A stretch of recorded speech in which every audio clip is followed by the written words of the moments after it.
surprise. Oh my God, this is amazing. I'm in shock. I'd say don't hesitate, do it. For another chance to win, text cash to 63232.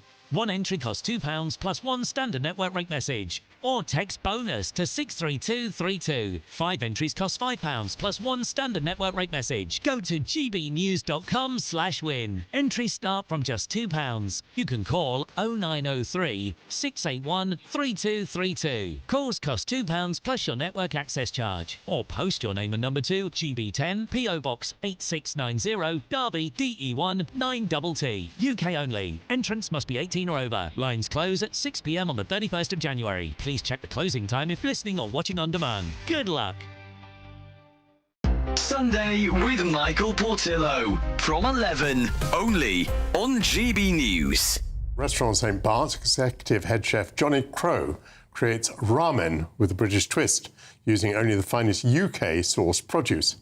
As the only restaurant in London to hold both a Michelin star and a green Michelin star, St. Bart's emphasises sustainability and the diversity of British ingredients. Johnny joins me now. Johnny, congratulations on having these 2 Michelins. How do you get a Michelin green star? Probably a better question for the inspectors, but I mean, I think it's down to a lot of hard work. What hoops do you have to go through? So I think it's working every day on it. The sustainability isn't something that you just achieve and then therefore you have it and you can sort of relax. It's about every day trying to be better, trying to make a restaurant and a business that is overly sustainable. So what things do you do to make it sustainable? One of the main things that we've really tried to do is focusing on British produce, and actually, you know, part of that is about sustainability and food miles. A massive part of it for us was also about sort of helping the British economy and the farming economy and our fisheries as well. But yeah, no, the idea... You have a lot of farms near St. Bart's, which is in the heart of the City of London. Well, funnily enough, there's an amazing collective called Shrub Provisions, who we use a hell of a lot, who work with farmers all around East Sussex. So it makes a difference from flying it in from Kenya or somewhere else like that. But no, like a big part of it was, one, using British produce to cut down on food miles, but also helping sustain our farming industry. GB News, the People's Channel.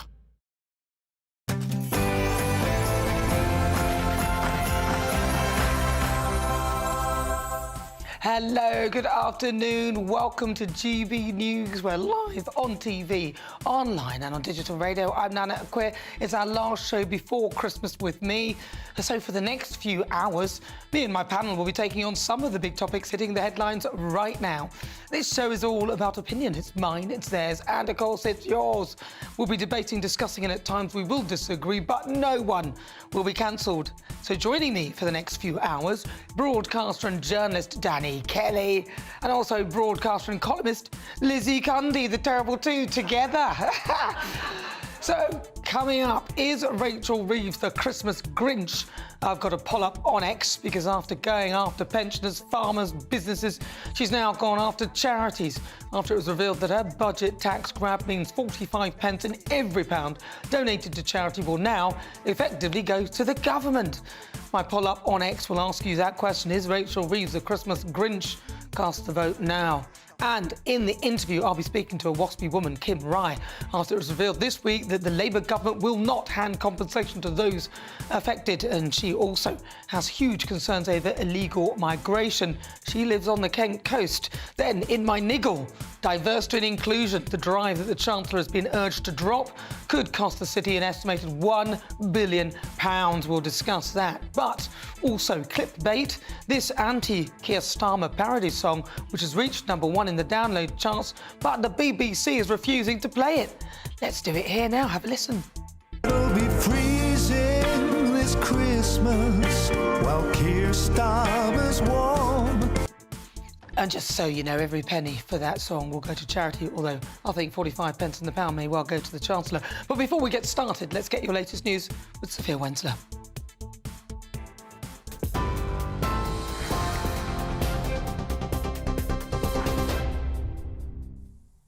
Nana, thank you. Good afternoon. It's just gone 3 o'clock. These are your headlines. 5 people are dead and over 200 injured after a driver used an emergency vehicle lane to plough into a Christmas market in Magdeburg in Germany. German authorities are coming under fire after warnings about the suspect were reportedly received last year, but deemed unspecific. Chancellor Olaf Scholz and ministers faced angry hecklers during a visit to the site as questions mount over security and how the attack could happen. Social media giant X, owned by Elon Musk, is also being scrutinised for failing to act on the suspect's threatening posts before the attack. Security has been ramped up across Germany and the rest of Europe, with armed police patrolling festive events and Christmas markets.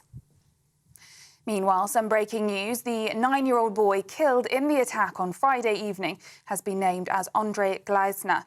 In a tribute on social media, his mother, Desiree Gleisner, wrote, "Let my little teddy bear fly around the world again. André didn't do anything to anyone." In other news now, Labour's Lucy Powell has admitted the economy is disappointing, likening the government's efforts to turning around a huge oil tanker. She says Labour inherited unprecedented challenges, including falling living standards and underfunded public services. It comes after the Office for National Statistics reported the economy shrank by 0.1% in September and October, with no growth expected this quarter. The Commons leader told GB News the government shares the public's frustration, but insisted progress is being made. People voted for change at the election because the country was, let's face it, going to the Swanee. We had the economy tanking, with living standards having fallen for the first time in a generation, and public services absolutely on their knees, with huge waiting lists in our NHS and elsewhere. So it's a bit like turning a really big oil tanker around. We've begun to start moving it in the right direction, but there are many fundamental challenges facing the country. However, Shadow Housing Secretary Kevin Hollenrake claims the situation is far worse under Labour than the previous Conservative government. The economy is tanking, as we know. Business confidence has gone through the floor. Family businesses are having to make difficult decisions in terms of their investment because of things like business property relief changes, and same with family farms. So you're seeing this right across the economy why business confidence is dropping, and that's having a real-world impact on our economy. Now, household shopping bills are set to rise by up to £1.4 billion a year under a new grocery tax aimed at meeting the UK's net zero targets. The levy will charge businesses based on packaging materials, with costs largely passed to consumers, adding as much as £56 to annual bills. Critics warn the scheme, rolling out in 2025, will fuel inflation and impose red tape, while councils pocket the funds without lowering taxes. Supporters argue it's a vital step towards cutting waste and boosting recycling, with the government promising 21,000 jobs in the sector. The BBC is under fire for refusing to air Freezing This Christmas, a parody of Sir Keir Starmer about the withdrawal of winter fuel payments, despite its chart-topping success. The track, raising over £47,000 for Age UK, has been labelled a victim of two-tier broadcasting, as critics point to past political songs like Stand Down Margaret that were aired without issue. Dean Ager, the singer behind the parody, plans to perform the song at Parliament Square on Sunday in protest. The BBC insists its decisions reflect what our audience expect to hear, denying claims of bias. And Archbishop of York, Stephen Cottrell, says he's deeply sorry over his handling of a priest at the centre of a sexual abuse case. David Shuder was banned from ministry this year after admitting to serious abuse, but was twice reappointed to senior church roles, while Mr Cottrell was Bishop of Chelmsford. The Archbishop admits things could have been handled differently, but insists legal constraints prevented earlier action. Bishop Helen Ann Hartley says it's impossible for him to remain in post, arguing survivors and safeguarding must come first. Mr Cottrell has pledged to push for independent safeguarding scrutiny in the Church of England. Those are the latest GB News headlines. Now it's back to Nana. For the very latest GB News direct to your smartphone, sign up to News Alerts by scanning the QR code or go to gbnews.com/alerts.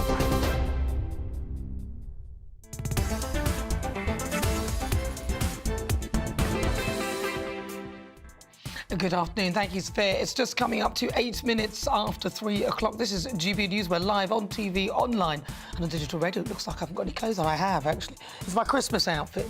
I'll pull the arms up a bit.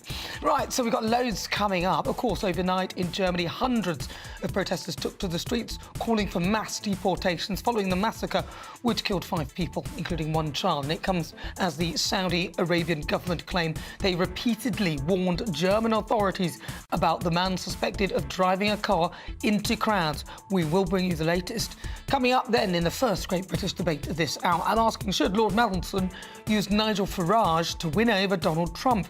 The Reform leader and friend of President-elect has offered to help the US ambassador to the UK bridge the US and UK special relationship. So for the Great British Debate this hour, I'm asking, should Lord Mandelson use Nigel Farage to win over Donald Trump?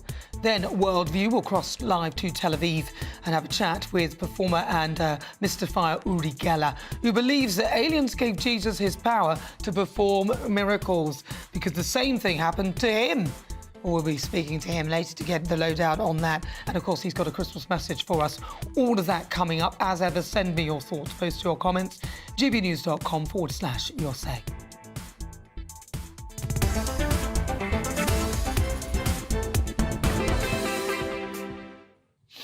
Right, so let's start with, of course, the devastating attack at a Christmas market in Germany, in the city of Magdeburg. And overnight, hundreds of protesters took to the streets, calling for mass deportations following the massacre which killed 5 people, and that also included a child. All of this as the Saudi Arabian government claimed that they had warned the German authorities about this man. And, of course, we now see what happened. The suspect had been identified as a 50-year-old Saudi doctor that Germany's Interior Minister says holds Islamophobic views. Well, joining me now, Julian Reichstedt. I hope I said that right. He's the founder and editor in Chief of News at NIUS. How do you say your name? Because that it's Reichert, but it's hopeless to pronounce for any English speaker. So you did fine. You did fine. Thank you very much. All right, so Julian, what has happened? Because apparently we're hearing now that the German authorities were warned about this particular man. Is that true? And how do we know this? That is true. That came out of numerous investigations of his social media profile and people who used to be in touch with the now perpetrator of this terrorist attack. Until like an hour ago, it was 7 different authorities that were warned of exactly this scenario. Only minutes ago, an 8th authority joined those 7. So we're now at 8 authorities that were explicitly warned of people knowing the perpetrator, but also of the perpetrator himself. Wow. Apparently, he got in touch with the Association of Doctors in one state here in Germany and warned them that he would commit exactly that attack. Those warnings have been going on for 2 years, and they included the exact scenario that now played out in the city of Magdeburg. The perpetrator has also told people, random people that he has met on social media, that he would commit these attacks. He has used words like he would massacre. He said, Germans don't listen if you don't kill and massacre them. So he was quite explicit about what he was up to. All those warnings made their way to the authorities. They apparently even discussed if they should confront him with the threats he had made, but then decided, no, we will not do it. He's probably not serious about it. So this is turning into a major scandal here in Germany because it implicates literally everyone in the security establishment who's in charge in one of these different federal or regional agencies. Well, to be fair, they must get quite a few warnings of different people all the time, but this does seem like this particular character has real form for telling people he's going to do this, and they should have joined the dots. So now you've got people insisting or demanding that people are sent back. What's been going on with the general public as a response to this? Well, the debate on deportations, how many to deport back to their home countries after, millions of people came here since the refugee crisis in 2015, that debate has been going on for the past months, because this wasn't the first attack this year. There was an awful stabbing, 3 people killed in the city of Solingen by an asylum seeker. So that has been a very heated debate. And in this particular case, it's pretty clear that this person should have been deported after all the threats he has made to kill Germans, and he has again made that to numerous people. That person should have never been in the country anymore. So obviously that has heated up the debate. Also, we are going into early elections in February because the German government has collapsed over the economic situation here in Germany. So we're going into early elections. There is a new poll now saying that the AfD candidate, which is the party to the right of the traditional right, conservatives, the CDU, that candidate is now the front runner in the elections. Now, we have a parliamentary system, so you don't directly elect the chancellor, so it is kind of irrelevant to the election result, but it tells you, what kind of mood the country is in, that the candidate of the far right party is now the leading candidate in the polls, and I suspect that number will only rise in the next day because it was actually taken before this event. And the debate has, of course, after this gruesome attack, and you showed that in your program, that heartbreaking tribute to that 9-year-old boy who will now not see to open his Christmas presents. That debate will heat up, and I suppose, it will propel the far right party in the polls. Oh, it's frightening. Do a lot of people blame Angela Merkel for this? Well, her name constantly comes up whenever we discuss these kind of threat scenarios. Until 2015, if you went to a German Christmas market, you wouldn't see any concrete barriers. And since that enormous influx and the terrorist attack on the Berlin Christmas market in 2016, those concrete barriers are now surrounding all Christmas markets in Germany. So, and it's quite clear why, Germans don't drive over Christmas markets in cars. So the motivation of these kind of attacks, it's pretty clear where it's coming from. Everyone knows, although, obviously we're not supposed to discuss it, but everyone knows. So you can basically see, in the public sphere, how that policy by Angela Merkel has completely transformed the country in a much less safer space where you have to fear for your life when you just visit your average Christmas market. Yeah. Well, Julian Reichelt, I hope that's right, founder and editor in Chief of News. Thank you very much at NRUS. Really good to talk to you. Thank you very much. Right, well, if you just tuned in 14 minutes after 4 o'clock, this is GB News. We are Britain's news channel. Now, Reform leader Nigel Farage has offered to help Lord Mandelson win over Donald Trump and Elon Musk after the Labour grandees said that he was prepared to use the Reform UK leader as a bridge to maintain the US-UK special relationship. Now, the former business secretary and EU Commissioner for Trade has been appointed by the Prime Minister as the UK's ambassador to the US, with one of the key tasks being to persuade him against going to war with Britain on tariffs. And why don't we just take a listen to Lord Mandelson's previous comment on President-elect Donald Trump? With an American president who is little short of a white nationalist and racist. Even those who have a sneaking admiration for Donald Trump because of the strength of his personality, nonetheless regard him as reckless and a danger to the world. Ah, great. Well, I mean, he's definitely the right person to do the job, isn't he, Lord Mandelson? Joining me now is the chairman of Republicans Overseas, Greg Svensson. Greg, so we hear that he's a danger to the world. Yeah. I'm sure he'd like to take those comments back. There has to be someone else in the Labour Party infrastructure that can handle that job. I think it's a really poor choice. And perhaps it wouldn't have been 8 years ago or 4 years ago, but they need some mending. They need to kiss and make up. And I know that, Keir Starmer and David Lammy have tried to do that. This is not the right move. Yeah, but a lot of people have said, oh, Lord Mandelson, he's the right person for the job. Oh, he's very diplomatic. He's got a good way. He's got a lot of experience and all this. But I think these parties need to learn, these politicians need to learn. They're slagging off somebody from the other side, which they don't need to do, by the way. They don't need to nail their colours to the mast at all when it comes to foreign It wasn't policy. just criticizing a political opponent. It's calling him a white supremacist and a racist. That's just completely uncool. And I think, you know, that should be disqualifying for someone to be the ambassador after saying that. I wouldn't call that diplomatic at all. But look, yeah, I think, you know, I'm glad Nigel volunteered to help. I don't think that Mendelsohn will end up being the ambassador. You don't think so? In my view. Yeah, because it's just, it's not good for the UK. It's surely not good for the US. And I think that they should have at least run it by the administration. That seems to be the, you know, sort of behind the scenes tradition. And in this case, it was leaked, you know, perhaps quite deliberately. But it's a really bad move, bad timing. Much like sending the volunteers over during the election. You know, was it against the law? No. Was it, you know, unprecedented? No. But just really bad optics and bad timing. Well, the thing is, you said there must be somebody else on the Labour front bench who could do the job. Who have they got? Who hasn't said? Who have they got? Who hasn't said something awful? Yeah, and that's the problem. And so Angela Rayner, she hasn't been very nice. Absolutely. David Lammy, he hasn't been very nice. Yeah. I don't know about Yvette Cooper. I'm doing a little bit of research. She said. And they all have one thing in common. They make these comments without any substance to them. You know, why is he a racist? Why is he a white supremacist or white nationalist? Was the word he used. They never have any facts. They never have any content. They just like many of his opponents, you know, just make up these things. And if you say it enough times, people start to believe it. Because there's one, Ian Murray, he's now the Scottish Secretary, accused Trump of promoting far-right extremist propaganda.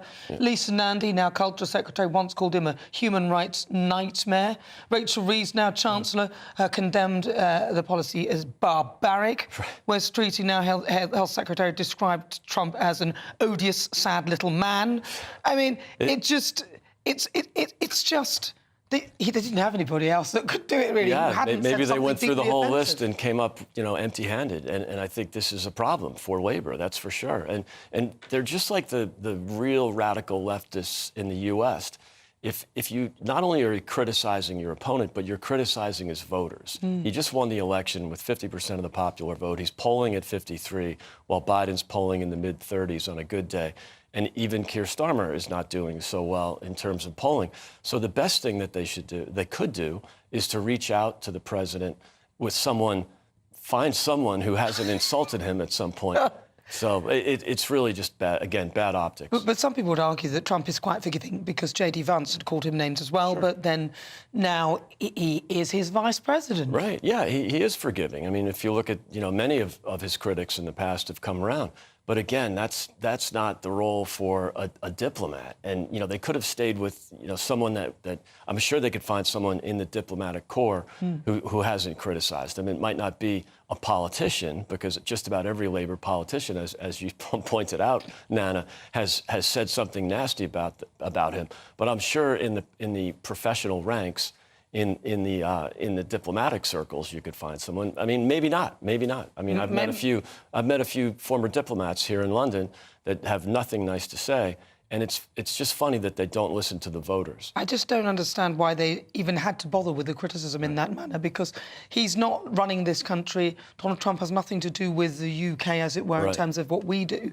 So why would they even put themselves in that position? That's right. And if they were smart, they'd take a page out of the Trump playbook or the U.S. playbook. You know, that's where all the optimism is right now, and you find very little of that here in the UK.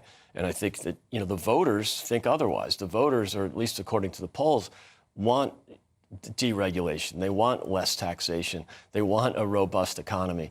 And they want to, you know, end this fracking ban, for example. I mean, that's what the voters are saying. They've said it quite clearly in the United States. You're seeing that all over Western Europe. So do you think that Mandelson should take up an offer of help from Nigel Farage? Of course he should. Will he? I doubt it. But he definitely should. Good for Nigel for offering. And the other problem with all this news here is, you know, we've overlooked a lot of news in the U.S. this week that I wish we hadn't.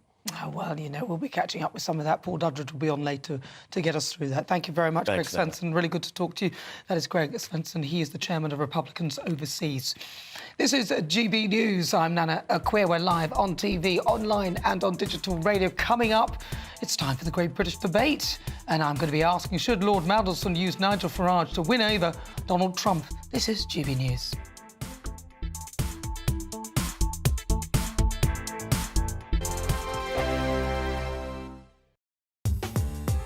I'm Christopher Hope. From pop stars to politicians, I'll interview anybody in a pub who's got a political opinion. Join me every Friday on Spotify, Apple Podcasts, YouTube or gbnews.com, or wherever you get your podcasts. This is GB News, the People's Channel.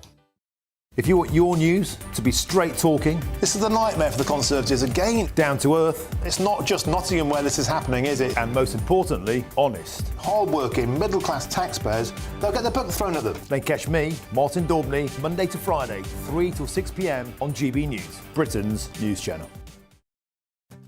I'm Patrick Christie's. This is GB News, the People's Channel, Britain's news channel. This is GB News, Britain's news channel. Apparently, in the Mail, page 5, hard-pressed bosses already having to deal with deadlines, red tape and staff who won't actually come into the office over Christmas. And they're saying that Christmas parties this year are going to be as lame as ever because everyone's afraid of basically getting cancelled or misbehaving or getting sacked for their behaviour. Would you risk it, Trey, at Christmas? Do you know, I've actually never had a normal job in my life, so I wouldn't last a second because I'm not very politically correct. But it must be horrendous, really, because rather than enjoying yourself, you're having to completely always censor yourself. And it might be the most innocent of stuff that's said to someone that they then take offence to, which means you're going to probably just keep your mouth shut, which doesn't sound like the best of parties, does it, really? No. Tricky one, isn't it? Because you're not at work, so it's not an office issue if, you know, some banter and it's taken the wrong way. But still, it's still a work environment, isn't it? Yeah. If HR shows up, it's a work party. It's a work event. HR shows up, I'm gone. Yeah, well, that's what it is. And so even for us this year, first of all, it's the first year we're calling it a holiday party. I don't know how I felt about that. Really? What, your company's doing that? Yeah, they're calling it a holiday party. Oh, no, well, no. Yeah, I know. I voted against. So they got rid of the word Christmas. Why? Because we want to be inclusive. How's it not inclusive to call it Christmas? I know.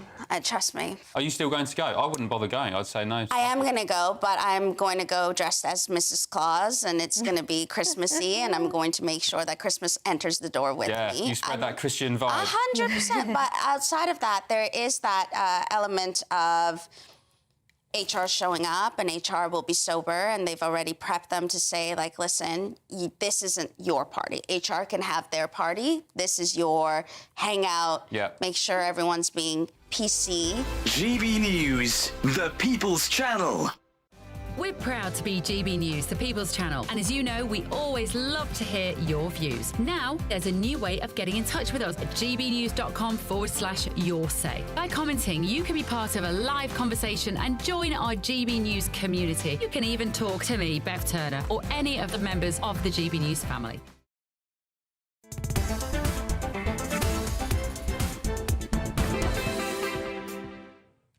Good afternoon, 25 minutes after 3 o'clock. This is GB News.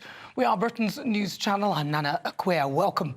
If you just joined me, it's time now for the Great British Debate this hour. And I'm asking, should Lord Mandelson use Nigel Farage to win over Donald Trump? Now, the Labour grandee has been appointed as the UK ambassador for the United States ahead of the president-elect's return to the White House. But his past comments about Donald Trump, which include calling him a danger to the world and a little short of a racist, may not favour him in the relations. Reforms leader Nigel Farage is good friends with Donald Trump and has offered a helping hand to Lord Mandelson. So what do you think? I'm asking, should Lord Mandelson use Nigel Farage to win over Donald Trump? Well, joining me now, broadcaster and columnist Lizzie Cundy and also broadcaster and journalist Danny Kelly. I'm going to start with you, Danny Kelly. I think they should use Nigel Farage, but they won't use Nigel Farage because it's my understanding that the Prince of Darkness, which is his moniker, his nickname, is an arrogant little man who is full of his own self-importance, and they would perceive that as almost being an element of defeat, that they can't do it autonomously. Well, you hear that, but obviously Lord Mandelson isn't here to defend himself. Lizzie Cundy's met him. I've got all of this from Lizzie. Of course. Lizzie's met the guy. Yes. I have met the guy, and I'm not going to... look, I'm going to speak straight. He's arrogant as they come. That's how he was to me. And from what I hear, he doesn't really listen to anyone. I know he writes a lot of Keir Starmer's speeches. I know he thinks he's very well in, but there is no way this man can negotiate anything. He really can't. And what he's done and what he's said about Donald Trump is not only unforgivable, but it's going to hurt us as a nation. And, you know, they should obviously take Nigel on, because Nigel is friends with Donald Trump. He's built up this lovely relationship with him, and he will know to get the best deal for this nation. And actually, Nigel cares about this country. But he's not, you know, he's not part of the Labour Party. And why would the Labour Party want him on board? Even if they think they could do a good deal, it is in America's interest to do a deal with the United Kingdom anyway. Why would they want to give Nigel any sort of... Well, any first duty of any government is to look after its people. So if Keir Starmer really did care about this country, he'd use Nigel Farage. Well, I don't know whether that's a barometer of anything, though. Is it really? Do you think that what Lizzie is saying is true, that if Keir Starmer really cared about his people, he would use Nigel Farage to work with Lord Mandelson? Look, I like Nigel Farage. Donald Trump is a businessman, first and foremost. America first. He said that. It's all about making deals. I'm not convinced, even though I've got a lot of time for Nigel Farage, I'm not convinced that him having his own personal special relationship with Donald Trump is going to make any difference. Trump is America first. Yes, he's got a pal on the other side of the Atlantic called Nigel Farage, but is he going to do a preferential deal for a trade deal between the two countries just because he's got a mate on this side? I'm not convinced he is. Listen, Danny, I think you're totally wrong there, because Trump has already said he wants to keep this good special relationship with our country. He loves our late Queen. We saw how he spoke about her. He's desperate to have a good relationship, and he knows full well that Nigel Farage could be, and I think will be, our next Prime Minister. So I think with Nigel being involved, Trump would do a good deal. We need someone to negotiate well, not use someone that's done nothing but speak badly. And who else in the Labour Party can do it? Because as far as I can see, Keir Starmer, Angela Rayner, they've all, David Lammy, said terrible things about Donald Trump. I mean, David Lammy once tweeted like he was a tyrant. Who would you want to do business with someone if they called you names like that? Well, that wasn't even the worst one, though, was it? No, I mean, I'm saying the ones I think I can say, because some of the stuff they've written is so awful. It's coming back to haunt them now. All of this casual insulting that they did when he wasn't in power and when he was in power, it's coming back to haunt them. And now he's going to be the 47th president, and all of this is now unfolding in front of our very eyes. We've got to do a deal with the Labour Party, who hate the man, but Trump is so thick-skinned. I go back to my earlier point as a businessman, and he will do a deal that's in America's interest, and I'm still not convinced that he will do a less good deal in America's interest just because his pal's Nigel Farage. You don't think? No, I don't. I think Trump's been waiting. He hasn't remarked on all the insults that all of the Labour ones have said about him. I think he's waiting for his moment, and here it is with Lord Mandelson, and we're going to pay the price for it. That's why Nigel has to get involved. He's offered his services, and I just hope Nigel gets the credit for it, which he should do. And very quickly, I hope, he is our next Prime Minister, because, by word, this country needs him. Well, look, let's be honest.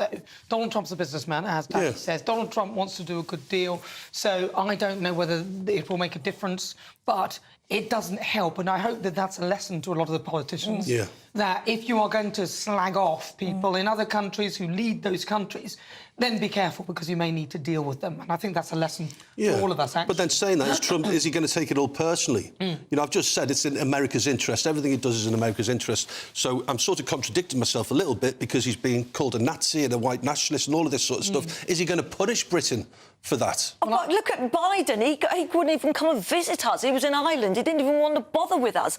Trump loves this country. He loves our late Queen. We saw how he talked about the royal family. He recently met Prince William. He looked so thrilled to be in his company, unlike President Biden. So I think, no, Trump will want to do a good deal with us, but he'll want Nigel to do the deal, not someone that's been slating him constantly. That's an interesting point. He may say, look, I don't want to deal with the lad. I want more of Nigel. And then Starmer's got nowhere to go. Well, you've seen what's happened with the Chagos Islands and that deal. I suspect what happened was President Trump had a chat with the President of the Mauritius and said, that ain't happening. And of course, it ain't happening. But what do you think? gbnews.com/your say. It's coming up to 31 minutes after 3 o'clock. This is GB News, we are Britain's news channel. Coming up, it's time for our second Great British Debate this hour. And I'm asking, should the government U-turn over the family farm tax? But first, let's get your latest news headlines with Sophia Wensler.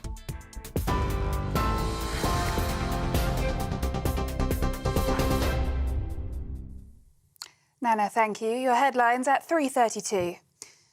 The 9-year-old boy killed in the German Christmas market attack on Friday evening has been named as Andre Gleisner. In a tribute on social media, his mother, Desiree Gleisner, wrote, "Let my little teddy bear fly around the world again. Andre didn't do anything to anyone."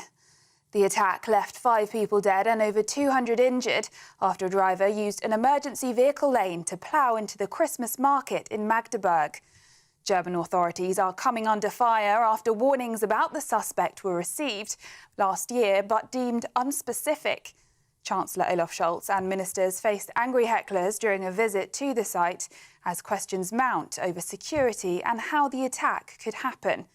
Social media giant X, owned by Elon Musk, is also being scrutinised for failing to act on the suspect's threatening posts before the attack.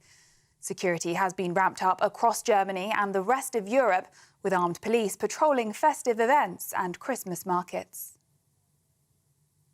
In other news now, Labour's Lucy Powell has admitted the economy is disappointing, likening the government's efforts to turning around an oil tanker. She says Labour inherited unprecedented challenges, including falling living standards and underfunded public services. It comes after the Office for National Statistics reported the economy shrank by 0.1% in September and October, with no growth expected this quarter. Meanwhile, household shopping bills are set to rise by up to £1.4 billion a year under a new grocery tax aimed at meeting the UK's net zero targets. The levy will charge businesses based on packaging materials, with costs largely passed to consumers, adding as much as £56 to annual bills. Critics warn the scheme, rolling out in 2025, will fuel inflation and impose red tape, while councils pocket the funds without lowering taxes. Supporters argue it's a vital step towards cutting waste and boosting recycling, with the government promising 21,000 jobs in the sector. And US actress Blake Lively has been supported by It Ends With Us author Colleen Hoover after accusing her co-star in a film of the novel of sexual harassment in a legal complaint. She accused Justin Baldoni of making sexual comments about the cast and crew, showing her explicit videos and images of women and discussing his previous alleged porn addiction. However, Baldoni has now hit back and claims that Lively has only filed the lawsuit to try to repair her reputation in the wake of negative press. But in a post on Instagram, the film's author wrote, "Blake Lively, you have been nothing but honest, kind, supportive and patient since the day we met." Those are the latest GB News headlines. More in half an hour. For the very latest GB News direct to your smartphone, sign up to News Alerts by scanning the QR code or go to gbnews.com/alerts.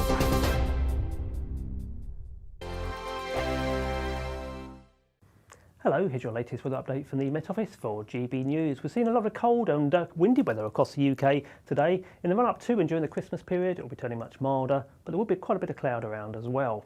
Low pressure's anchored towards the northeast of the UK at the moment, tightly packed isobars indicating a strong north to northwesterly airstream. And in fact, we hold on to strong winds across the north and west, particularly as we go into the evening. A wind warning in force until 9 o'clock this evening across those northern and western areas. Plenty of showers too for the first part of the night, and into the early hours, 1 or 2 showers lingering across the northeast of Scotland. Elsewhere, a lot of dry weather around, some clear weather too, and cloud increasing across Northern Ireland later in the night there. Temperatures generally holding a little bit above freezing, but in 1 or 2 spots could see a touch of frost by Monday morning, and 1 or 2 icy patches across the north and northeast of the UK as well. As for Monday itself, well, we get off to a bit of a wintry start still across the hills of Scotland there. 1 or 2 wintry showers at this stage of the day. The best of the early clear sunny weather towards the south and west of the country. Meanwhile, cloud increasing further across Northern Ireland, bringing some patchy rain in across northern and western spots. The odd shower feeding in across parts of Wales and northwest England, feeding in through the Cheshire Gap in that northwesterly wind. Whereas towards the south and east of England, more on the way of fine, clear or sunny weather around to start the day on Monday. As we go through the day then, the south and east of the country holds on to plenty of sunshine, turning brighter rather than sunny into the afternoon as cloud starts to increase from the west. And that cloud thickening across many northern and western spots, some outbreaks of rain moving in from the west. And again, a fairly breezy picture out across those western spots. Temperatures start to pick up across those western areas up to 8 or 9 degrees during the afternoon, whereas across the east and southeast we hold on to some fairly chilly weather. Into the evening, cloud and outbreaks of rain move their way east and southeastwards across most of the UK, turning milder all the while too, and that sets the scene for a fairly cloudy but mild Christmas period. Most of the rain reserved for the northwest of the UK, but certainly a mild picture, temperatures into the teens. Every Saturday, 10 till 12, we'll bring you all of the news that you need to know. We'll also remind you that there is so much to smile about. It's my favourite time of the week. I get to relax, enjoy some light-hearted stories, and let Ellie teach me about fashion too. That's Saturday Morning Live, every Saturday, 10 till 12. Only on GB News, Britain's news channel. This is Britain's Newsroom, where your voice matters. It's just astonishing. With expert analysis and honest opinion, we don't just keep you informed. We bring you unique perspectives you won't see anywhere else. Can't argue with any of that. When the news happens, it happens here. On Britain's Newsroom, weekdays from 9:30 a.m. Only on GB News. We're proud to be GB News, the People's Channel. And as you know, we always love to hear your views. Now, there's a new way of getting in touch with us at gbnews.com/your-say. By commenting, you can be part of a live conversation and join our GB News community. You can even talk to me, Bev Turner, or any of the members of the GB News family.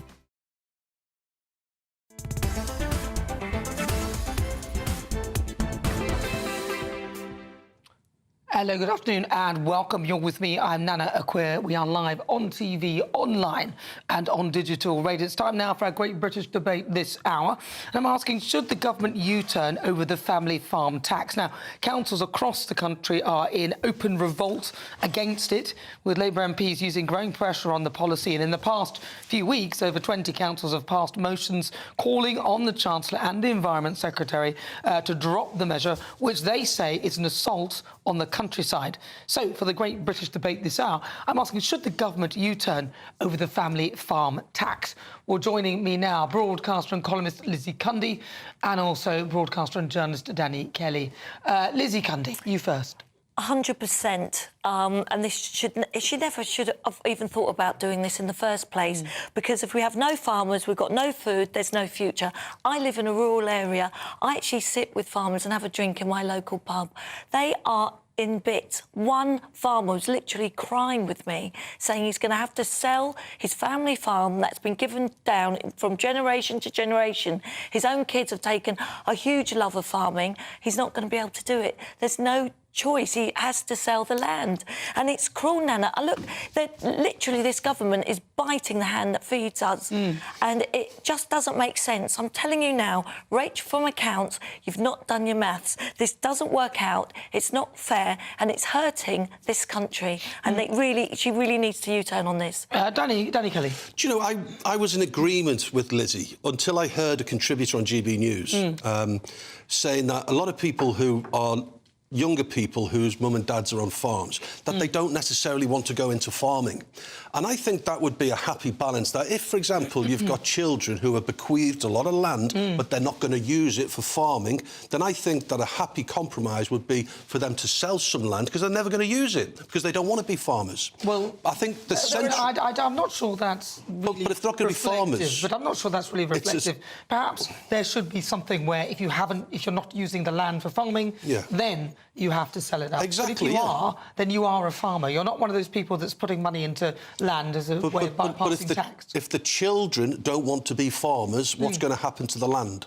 Well, in any normal scenario, you are allowed to sell the land and sell up the farm, and then of course, normal tax will apply. But this is a happy balance, I think. So, Lizzie, I think you're right. But if the children aren't going to use it to produce meat and dairy and food for us to all consume, then it's just going to be a wasteland, isn't it? I disagree with that.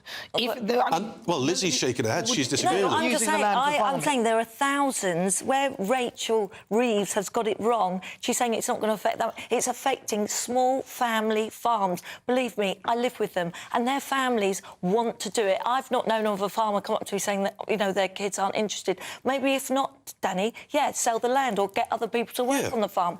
But this is ruining people's livelihoods. The farm... Keir Starmer, I'm sorry, he lied, because in 2023, at the NFU, he said he'd support them. He said he'd support the farmers. What they have done, to me, is an absolute disgrace. We have now farmers actually taking, I know of two, taking their own lives from this because they are desperate, they're depressed. This is absolutely going to ruin and crush our country. And if they think they're going to sit back... It's not going to ruin our country. It is, because what do you want us to go and get our tomatoes from China? It's not going to ruin. That's such a strong word. Food? Ruin means write-off. Without our food? Without our own you can produce? get them from Spain. You can get tomatoes from Spain. Well, you can go and get it, then. I'll go over with a big lorry and bring it back. It's not going to ruin the country. That's extreme language. It's not going to ruin the country. It's ruining our farmers' livelihoods. It is, because we need food on our plate. But we're still going to have food. I agree with you, but the language, I think, is inappropriate. I don't think it's going to ruin the country. Why will it not? Well, ruin means that we're not going to be able to farm, or nothing's going to be produced. But we've got to get... Ruin is like a car crash that you can't repair. Danny, you may be happy eating your tomatoes from China. I'm not. Tomatoes don't come from China. They come from Spain or Portugal or something like that. You might be happy with your tomatoes from somewhere else. But look, what it is in recent weeks, almost 24 councils have passed motions calling on the Chancellor and the Environment Secretary to actually axe the measure, because they say it's an assault on the countryside. So farmers don't just make food. They also obviously look after the countryside, aren't they? So that's the point, really. It's not just potatoes and all that kind of stuff. It's everything. But that's true, Nana. My friend comes in from the States. She's on the plane and she sees our beautiful green land. Tomato farms. I'm in this wonderful country. All of that's going to be covered with Angela Rayner's houses, solar panels, wind farms, which affects our bird life, by the way. Don't forget pylons. I mean, what do you want that? The only good thing is... For our countryside, for farmers, of course what I don't. do, it's not going to be like that, though, is it? Our countryside. They're the ones that are looking after it. Yeah. Look, hopefully in 4.5 years, this mob will be out of power anyway. And if it will be replaced by... the way his ratings are, they've plummeted. I mean, what are they now? -38. Yeah.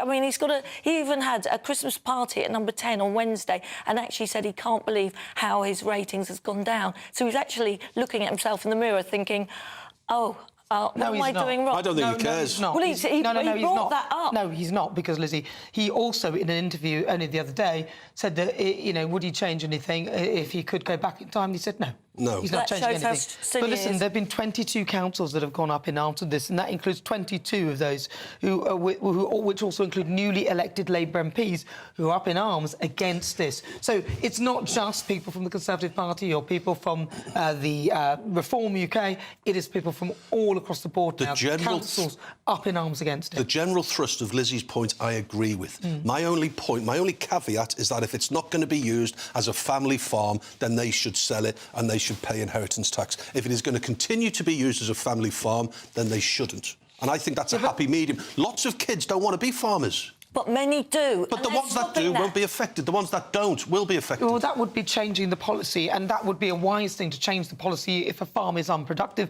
and not acting as a farm. But that's obvious. That's obvious. That's what they should be doing, but that's not what they're doing. Well, I've just come up with an obvious compromise. Yes, but lots of people come up with that, and they're not listening. But look, we've got to be realistic. I mean, does Rachel Reeves, has she ever spoken to a farmer? Does she know what a tractor costs? Even a second one hand is 120 is a second-hand one. Combine harvester. Do you know how much that $500,000? I mean, these farmers work from night until morning, early, all through the night. They don't stop. I know them personally. Their lives are shattered, Danny, and this government's doing it. Well, OK, what do you think? gbnews.com/your say. We're live on TV, online and on digital radio. Now, if you are looking for some winter sun, then here is the forecast for some of the top European countries around the world. Makes sense, doesn't it? Ready to soak up that holiday sunshine? Won't we need some cover? No worries. All sorted. All Clear Travel Insurance sponsors GB News Travel Destinations Forecast.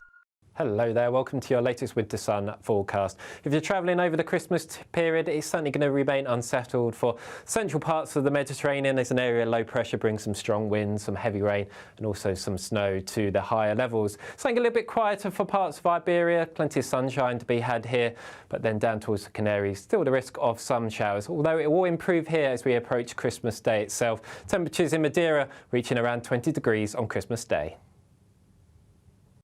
All Clear Travel Insurance sponsors GB News Travel Destinations Forecast.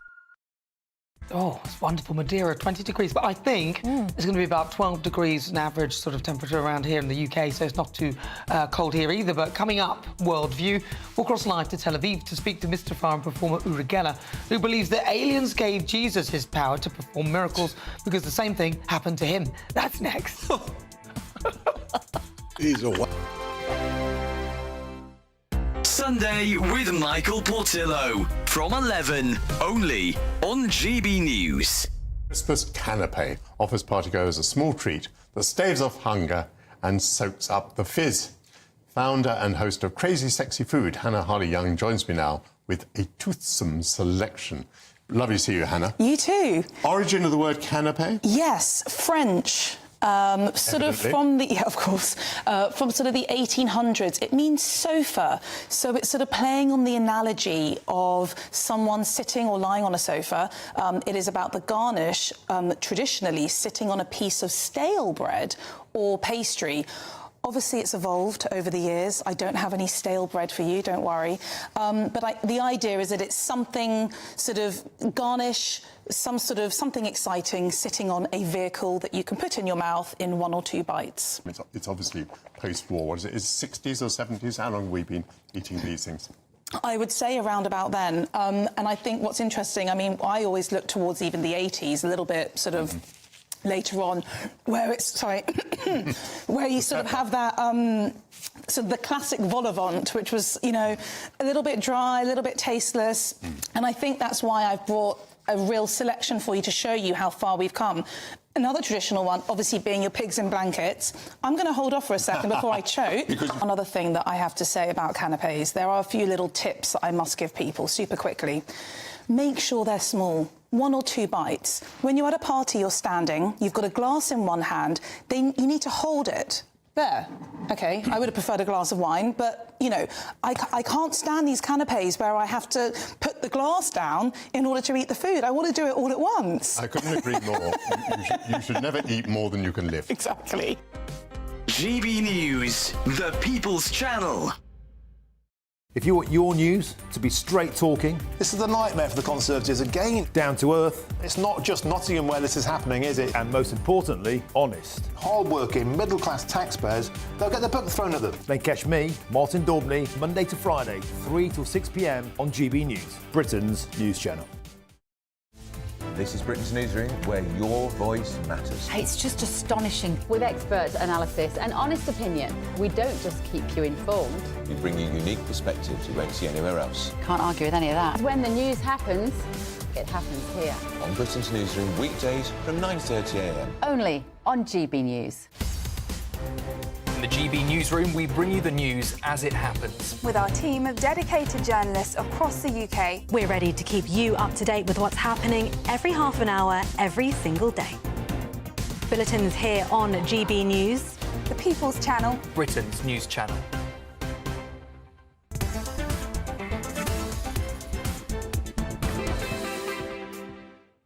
49 minutes after 3 o'clock. This is GB News. We are Britain's news channel. I'm Nana Akua. Let's cross over live now to Uri Geller, mystifier and performer. He said he believes that aliens gave Jesus his power to perform miracles because the same thing happened to him. Uri, tell me more. Yes. OK, first of all, I would like to start by saying that I heard your sarcastic laugh 4 minutes ago, but that's OK. That wasn't. That was actually Danny. Danny, okay. Danny Kelly. And I told him off, Danny actually. Kelly. Danny Kelly, I got to bend the spoon for you. Listen, yesterday... He's here. Yesterday, as you all know, I had an article which I wrote for the Daily Mail, and it got a record-breaking number of comments and has really got people going. I warn you, what I'm about to say is hugely controversial, but don't worry, don't worry. Look, in a few days' time, as you know, it will be Christmas. Of course, the story of Christmas began in Bethlehem, just a few miles from where I'm standing, right up there, Bethlehem. But I have to share something with you, and I think this is going to totally divide your viewers. And there is a whole article about it in yesterday's Daily Mail, so read it. As we know, Jesus Christ did incredible things. Christian tradition tells us he had miraculous abilities which were given by God. But, and this is very controversial, it is my theory that Jesus might have been given his powers by extraterrestrials acting as God's messengers. Look, the Hebrew and Christian Bibles are full of stories about angels acting as God's messengers. The angel Gabriel, for instance, or the 3 angels in the story of Abraham. Now, when I was just 5 years old, and this is documented by a witness, I came face to face with a blinding ball of light. I was playing in a garden next to my home in Tel Aviv here, and this light followed me and shot a beam into my head, knocking me out. I've told this story, by the way, countless of times. Now look at this photo. Look, Nana, a similar ball of light led the 3 wise men to Jesus's manger. We call it the Star of Bethlehem, but the Gospels just describe it as a moving ball of light, just like the one which maybe touched me in Tel Aviv. Look, Nana, recently I had an MRI scan on my brain, and it showed up something physical in my brain. Look at this, right here. You can't take this away from me. Look, you can see it and look at it carefully. Doctors said they were mystified. I believe this was implanted in me by that light, and that this is the source of my abilities. You know, this began my psychic powers. This is after this happened before I started bending spoons. I was able to do extraordinary things like bend metal, read people's minds. Look, I'm convinced that the ball of light was beamed by extraterrestrials. Look, don't forget, I was secretly shown the bodies of crashed aliens in 1973 by no other than Dr. Werner von Braun from NASA. Now, I'm no Jesus, and I'll repeat it again. I'm no Jesus, but the stories of the light and the supernatural powers have incredible similarities. Finally, look, there are 2 trillion galaxies in the universe. If you believe God created the universe, then aliens are part of that creation. They are watching us, and they intervene when they need to. The Star of Bethlehem could, I'm saying could, have been an alien ball of light. That is my theory. Wishing you all your viewers, yourself too, Nana, happy Christmas right from here in the Holy Land. Thank you so much, Uri. Lovely to talk to you. That's the brilliant Uri Geller. To be fair, I mean, his story is no less believable than the story in the Bible. So to be fair, so, you know, that's how Uri says that he got his powers. I think he could be good. I think he's right. And I believe in UFOs. Oh, I believe in UFOs. Definitely, 100%. I mean, you've got to be really arrogant to say they don't exist, because... Well, we don't know everything, do we? No, of course brilliant Uri Geller. Right, next up, my niggle on the 1 billion diversity and inclusion drive that the Chancellor is being urged to axe. But first, let's get an update with your weather.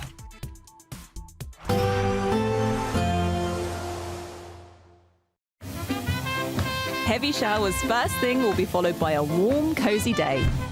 Boxed boilers. Sponsors of weather on GB News. Hello, here's your latest weather update from the Met Office for GB News. We're seeing a lot of cold and windy weather across the UK today. In the run-up to and during the Christmas period, it will be turning much milder, but there will be quite a bit of cloud around as well. Low pressure's anchored towards the northeast of the UK at the moment, tightly packed isobars indicating a strong north to northwesterly airstream. And in fact, we hold on to strong winds across the north and west, particularly as we go into the evening. A wind warning in force until 9 o'clock this evening across those northern and western areas. Plenty of showers too for the first part of the night, and into the early hours, 1 or 2 showers lingering across across the northeast of Scotland. Elsewhere, a lot of dry weather around, some clear weather too, and cloud increasing across Northern Ireland later in the night there. Temperatures generally holding a little bit above freezing, but in one or two spots could see a touch of frost by Monday morning, and one or two icy patches across the north and northeast of the UK as well. As for Monday itself, well, we get off to a bit of a wintry start still across the hills of Scotland there. One or two wintry showers at this stage of the day. The best of the early clear sunny weather towards the south and west of the country. Meanwhile, cloud increasing further across Northern Ireland, bringing some patchy rain in across northern and western spots. The odd shower feeding in across parts of Wales and northwest England, feeding in through the Cheshire Gap in that northwesterly wind. Whereas towards the south and east of England, more in the way of fine, clear or sunny weather around to start the day on Monday. As we go through the day then, the south and east of the country holds on to plenty of sunshine, turning brighter rather than sunny into the afternoon as cloud starts to increase from the west. And that cloud thickening across many northern and western spots, some outbreaks of rain moving in from the west. And again, a fairly breezy picture out across those western spots. Temperatures start to pick up across those western areas up to 8 or 9 degrees during the afternoon, whereas across the east and southeast we hold on to some fairly chilly weather. Into the evening, cloud and outbreaks of rain move their way east and southeastwards across most of the UK, turning milder all the while too, and that sets the scene for a fairly cloudy but mild Christmas period. Most of the rain reserved for the northwest of the UK, but certainly a mild picture, temperatures into the teens. Expect a warm front, moving from the kitchen right through to the rest of the house. Boxed Boilers, sponsors of weather on GB News. Imagine getting the call to tell you that you've won £50,000 in tax-free cash, our biggest cash prize of the year. Oh my God. That's a big surprise. Oh my God. This is amazing. I'm in shock. I'd say don't hesitate, do it. For another chance to win, text cash to 63232. One entry costs £2 plus one standard network rate message. Or text bonus to 63232. 5 entries cost £5 plus one standard network rate message. Go to gbnews.com/win. Entries start from just £2. You can call 0903 681 3232. Calls cost £2 plus your network access charge. Or post your name and number to GB10 PO Box 8690 Derby DE1 9TT. UK only. Entrance must be 18 or over. Lines close at 6 p.m. on the 31st of January. Please check the closing time if listening or watching on demand. Good luck. Good Afternoon Britain isn't just about us. The wonderful thing about this programme is it's about everyone watching. It's an interactive programme. Well, there absolutely is something to see here, and we're going to be talking about it more. Whether it's breaking royal news, Will, please bring us up to date, or indeed a particularly punchy speech in the House of Commons. Very, very curious. We bring it to you live, and then we bring you live reaction as well. That's Good Afternoon Britain, weekdays from midday. Only on GB News, the People's Channel, Britain's news channel. Hi there, I'm Michelle Dewberry and I'm going to take a second to tell you all about my show, Jubes and Co. We start off with the issues of the day. We then bring in both sides of the argument. We get rid of the disrespect. And then you throw me into the mix. And trust me, I'll tell it exactly how it is. And then, of course, the magic ingredient, you at home. We mix it all together and what have we got, in my opinion, the best debate show in town. Monday to Friday, 6 till 7 on GB News, Britain's news channel. It's Patrick Christie's Tonight, and here we do things differently. It's explaining the absolute madness of this, doesn't it? It's explosive. I mean, this is very good. It's lively. 850. Your government sat there, Sean, and it did nothing. It's controversial. And the Middle East has been in turmoil since before I was born. It's everything you need to kickstart your evening. Everyone's had their Weetabix tonight. I love to see it. That's Patrick Christie's Tonight, weeknights from 9 p.m. Only on GB News, the People's Channel, Britain's news channel. Hi there, I'm Michelle Dewberry and I'm going to take a second to tell you all about my show, Jubes and Co. We start off with the issues of the day. We then bring in both sides of the argument. We get rid of the disrespect. And then you throw me into the mix. And trust me, I'll tell it exactly how it is. And then, of course, the magic ingredient, you at home. We mix it all together and what have we got, in my opinion, the best debate show in town. Monday to Friday, 6 till 7 on GB News, Britain's news channel.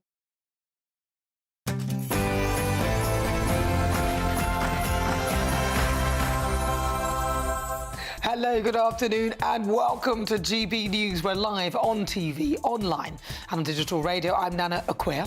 And for the next few hours, me and my panel will be taking on some of the big topics hitting the headlines right now. This show is all about opinion. It's mine, it's theirs, and of course, it's yours. We'll be debating, discussing, and at times we will disagree, but no one will be cancelled. So joining me for the next few hours, broadcaster and journalist Danny Kelly. And broadcaster and columnist Lizzie Cundy. Coming up in the Great British Debate, I've been asking, is Rachel Reeves the Christmas Grinch? After going after pensioners, farmers, businesses, she's now gone after charities after it's revealed that her budget tax grab means 45 pence in every pound donated to charity will now effectively go to the government. So on my poll on X, I'm asking you that very question. Is Rachel Reeves the Christmas Grinch? Cast your vote now. Coming up in the interview, Waspi woman Kim Rye and Kent-based councillor will be talking to me after it was revealed this week that the Labour government will not hand compensation to those affected. She also has huge concerns over illegal migration. She just lives off the Kent coast. Coming up in my niggle, which is on the way, I'll be discussing the diversity and inclusion drive that the Chancellor is being urged to drop as it could cost the city an estimated £1 billion. Then in clickbait, this anti-Keir Starmer parody song has reached #1 in the download charts. But is the BBC right to refuse not to play it? Have a listen. It'll be freezing this Christmas while Keir Starmer's warm. Of course, every penny raised when you purchase that song goes to charity, although 45% will probably end up in the Chancellor's pocket. But before we get started, let's get your latest news with Sophia Wensler.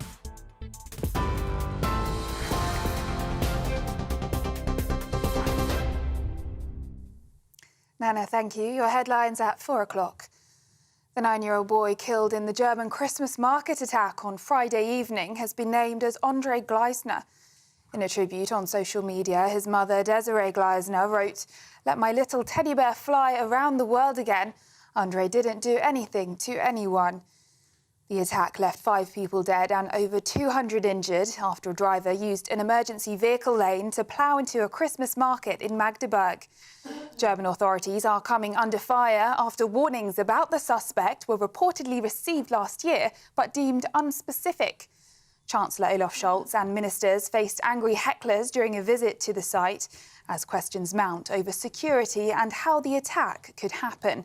Social media giant X, owned by Elon Musk, is also being scrutinised for failing to act on the suspect's threatening posts before the attack. Security has been ramped up across Germany and the rest of Europe, with armed police patrolling festive events and Christmas markets. Now, Labour's Lucy Powell has admitted the economy is disappointing, likening the government's efforts to turning around a huge oil tanker. She says Labour inherited unprecedented challenges, including falling living standards and underfunded public services. It comes after the Office for National Statistics reported the economy shrank by 0.1% in September and October, with no growth expected this quarter. The Commons leader told GB News the government shares the public's frustration, but insisted progress is being made. People voted for change at the election because the country was, let's face it, going to the Swanee. We had the economy tanking, with living standards having fallen for the first time in a generation, and public services absolutely on their knees, with huge waiting lists in our NHS and elsewhere. So it's a bit like turning a really big oil tanker around. We've begun to start moving it in the right direction, but there are many fundamental challenges facing the country.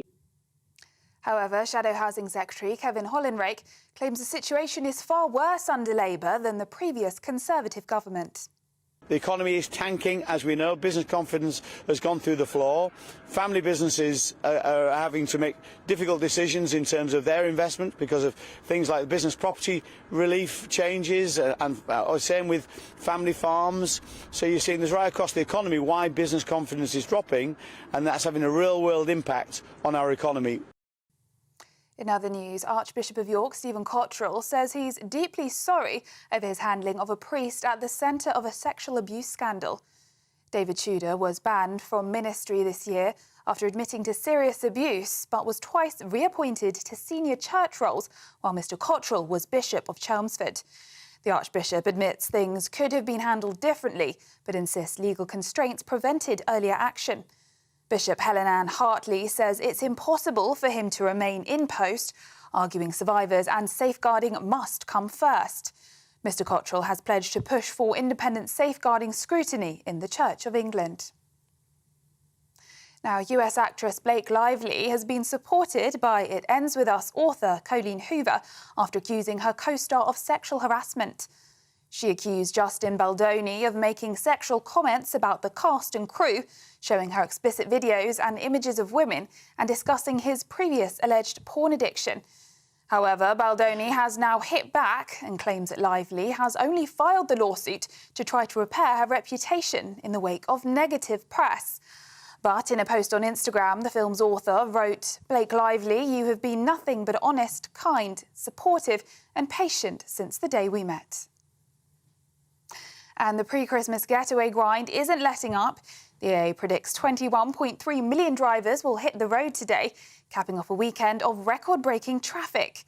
Yellow weather warnings for gales until 9 p.m. are adding to the strain, grounding flights at Heathrow and stopping a number of P&O ferry services. The Met Office is warning of continued disruption and even power cuts into the evening. Those are the latest GB News headlines. Now it's back to Nana. For the very latest GB News direct to your smartphone, sign up to News Alerts by scanning the QR code or go to gbnews.com/alerts.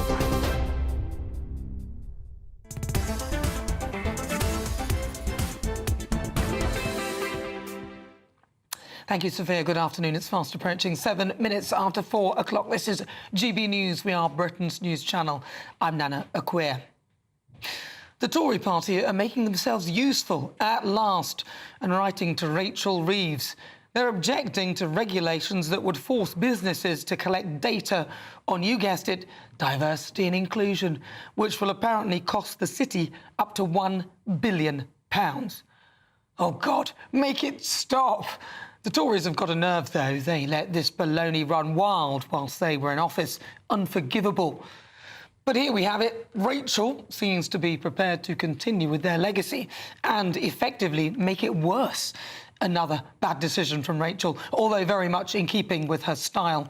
The new regulations, which have been drawn up by the FCA, that is the Financial Conduct Authority, and the Prudential Regulatory Authority, the PRA, will mean that companies will have to complete compulsory reporting of sex, gender, ethnicity, age, disability, religion and sexual orientation.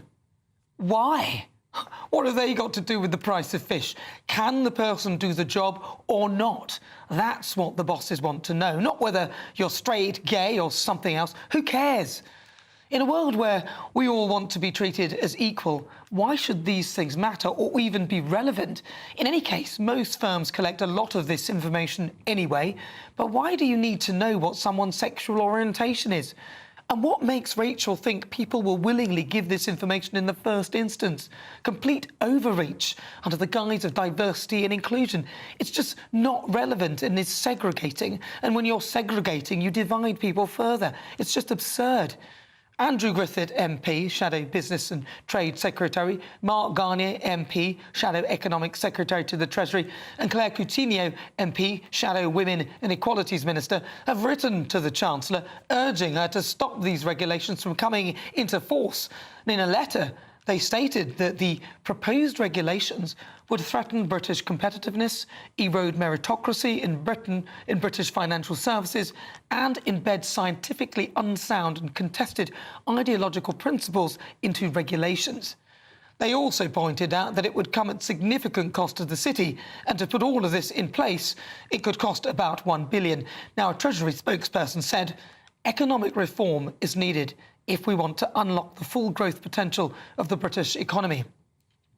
I don't know about you, but I'm sick of all of this. Why can't we just treat everybody the same and stop highlighting differences? It makes no sense in a world where we're all supposedly equal.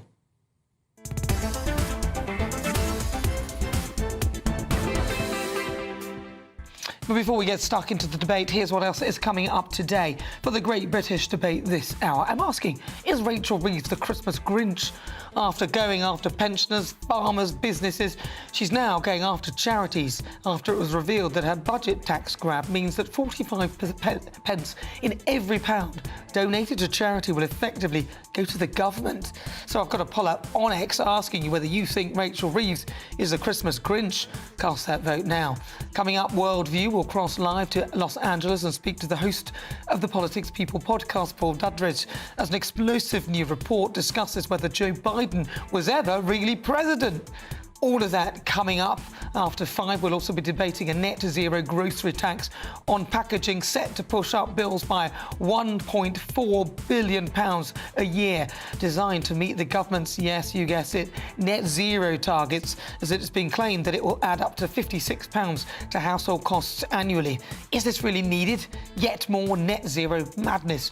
All of that on the way. As ever, send me your thoughts, post your comments, gbnews.com/your say.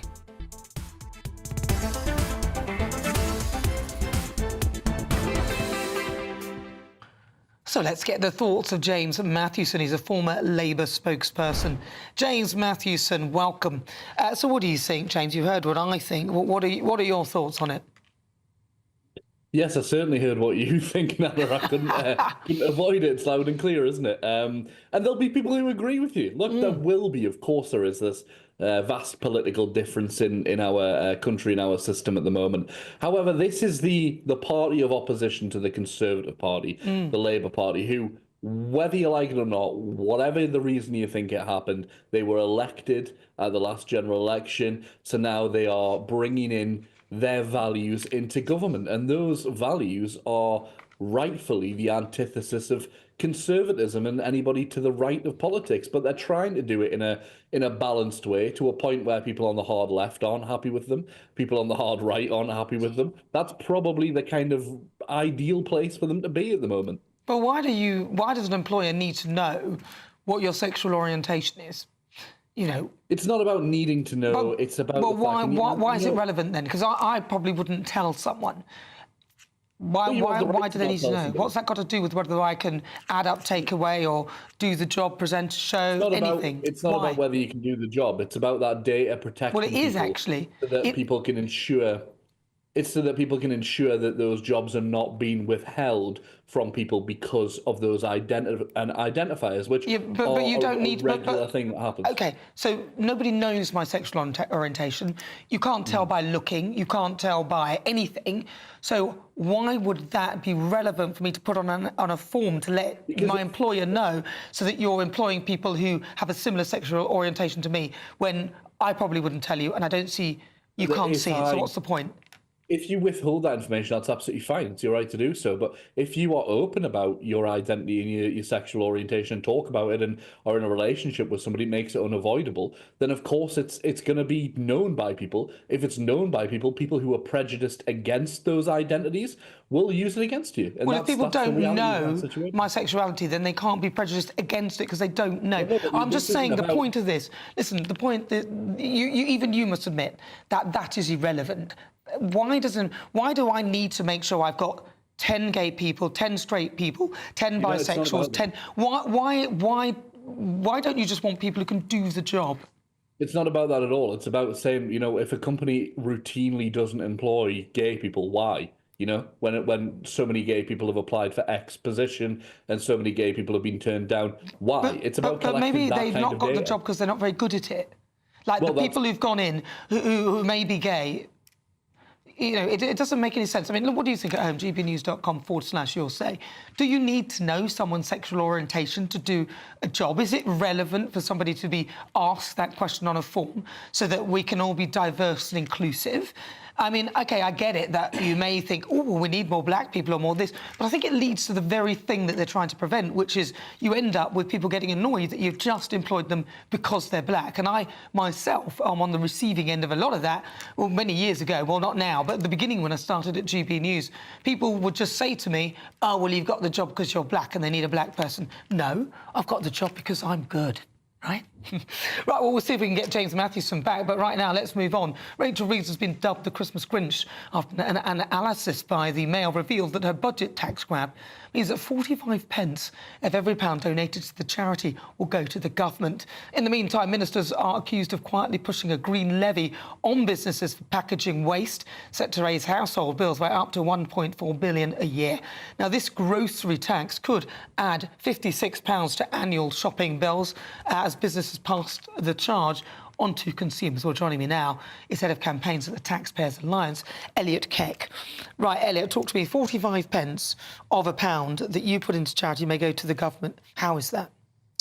Well, that's because of the significant increase in national insurance that has been levied on all organisations with the exception of those in the public sector. So they've added 1.2 percentage points onto the base rate, and they've also halved the point at which you have to pay it on an individual salary. And of course, individuals and the workers make up the bulk of the charity's costs. And so if you massively increase the taxes on those workers, you're going to lead to an enormous amount of tax being paid from the charity back into the public sector. So how much was normally contributed in a pound to a charity before this? Well, what's it gone up to from 45%? What was it before? I haven't seen that calculation. So, I mean, what we do know is 13.8% is what you used to pay on an employee's national insurance. From April, that's going to go up to 15%. It used to be the case that you paid national insurance anything above £10,000. That's being halved to £5,000. So a lot of people, I mean, what about this diversity drive? Because the city is saying that it could cost £1.6 billion. Yeah, it's complete nonsense. And it's another example of the way that this Labour Party seems to be absolutely determined to hammer business in any way they can, from the national insurance rise to the changes to the minimum wage and the employment rights bill that will give employees day one rights rather than rights after 2 years, which is the normal way. They've kind of taken a 3, 4, 5, you can argue how many pronged assault on the UK's private sector, all to pay, I'm afraid, for the public sector. Which aren't victims of the NI high control. Exactly, they're shielded from it, so they're getting the additional money to fund. So it's very much one rule for them and one rule for everybody else. And so, once again, the public sector's shielded from it. They're already paid better, more annual leave, more sick leave. All the rest of it, there's not a single way in which they're not better off in the public sector, and yet they're being shielded from this damaging tax hike. Wow. So what about the grocery tax? And now the idea is to push up and achieve the government net zero targets. What is it, and how is it that it affects consumers? I have to say, so I have not seen this story, I'm afraid.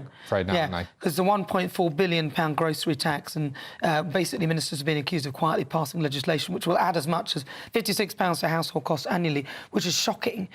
In terms of the farmers, though, is there any likelihood that the government may turn back on this one? Yeah, I do wonder if they're going to find a way to change this policy. It's been such a disaster. It's not going to really raise them any revenue, and it's causing an extraordinary amount of harm. I wouldn't be shocked if they find a way to perhaps lift the threshold at which you start paying it. So at the moment it's £1 million. I wouldn't be surprised if that gets increased potentially significantly. They need to find a way to U-turn on this, because for such little revenue raised, it's such a damaging policy. And just your thoughts on this, because Rachel said that Nigel Farage hasn't got a clue on the economy. Do you think that some of the policies that Reform have put forward are a little bit pie in the sky? Well, listen, the key thing with Reform is going into the last election, they knew they weren't going to get into government. So the policies they were announcing were, a set of values, a set of ideals. They weren't a serious, concrete policy agenda, because no one thought that they would get 326 seats. I mean, they got 5. I think that's a good result for them. I think the values that they espouse, which is a smaller state, lower taxes, more fiscal responsibility, are broadly good ones. They need to add a bit of meat onto the bones. But Nigel Farage is a man that has done very well, set up businesses, run businesses, and clearly has a much better understanding of the economy than Rachel Reeves. I don't think there's anyone on the front bench that has actually run a business. No, they have been involved in charities, though, and that same charity sector that they've been involved in, they've spent a lot of their career dedicated to, is now being hammered by their own tax rises. So I do wonder if Labour are looking at charities and thinking, is there some help we can be providing them? Do you think it was an oversight? She didn't realise that it would catch the charities as well? Well, probably. I mean, yeah. She just forgot. Maybe. Elliot Keck, thank you very much. That's Head of Campaigns at the Taxpayers Alliance, Elliot Keck. Right, you're with me. I'm Nana Akua. It's just fast approaching 20 minutes after 4 o'clock. This is GB News. We are Britain's news channel. Don't forget, if you miss anything on my show, you can download the GB News app. It's completely free, and the show is also streamed live on YouTube. But next, it's time for the second Great British Debate. And I'm asking, is Rachel Reeves the Christmas Grinch?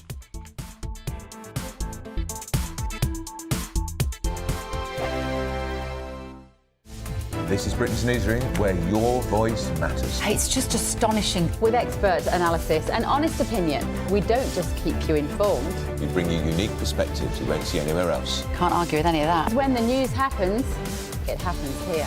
On Britain's Newsroom, weekdays from 9:30 a.m. Only on GB News.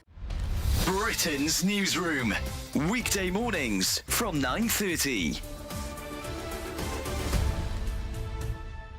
Maria, potholes, the bane of everybody that uses a road, whether you're a car driver or a cyclist. As a cyclist, are even worse. How have we got into this situation where our roads are in such a bad state? Well, part of it is to do with actually our climate. In somewhere like, say, Sweden, like the snow will fall on the ground, it will stay there for months. Whereas here, we've got what's called a freeze-thaw climate, where the water comes down, then we might have a cold snap and it freezes, and the water within the pothole will then expand and make the pothole bigger. Then we might have a mild spell, and then that process repeats. So, we do actually need extra funding to acknowledge the fact that, we just live in a climate where we're sort of particularly vulnerable to potholes. Why? I mean, the fact that this happens, these weather conditions happen, is no great surprise to anybody. Why has the problem been ignored for so long? I think what's happened is we've had short-term funding. So it's like, oh, there's a pothole, let's patch it up. Oh, there's another one, let's patch it up. But the patches aren't actually really that strong, so then they break down again. So, really what we need is to have roads completely resurfaced, and then they'll just be pothole-free for a very long time. And that really is how funding should be. That's the direction funding should go in, as opposed to just sort of dribs and drabs here and there. Do you think this government are going to be good for the motorist, or is there indeed a war on the motorist still? The different parties come in and they've all got different policies that they wheel out, then they cancel the policies, and then there's so much lack of transparency. Like, for example, with the pothole issue, sometimes the government, whichever government is in office, will do some big showboating about how they're going to give X amount of potholes, and you still think that sounds really good. GB News, the People's Channel. We're proud to be GB News, the People's Channel, and as you know, we always love to hear your views. Now, there's a new way of getting in touch with us at gbnews.com/yoursay. By commenting, you can be part of a live conversation and join our GB News community. You can even talk to me, Bev Turner, or any of the members of the GB News family.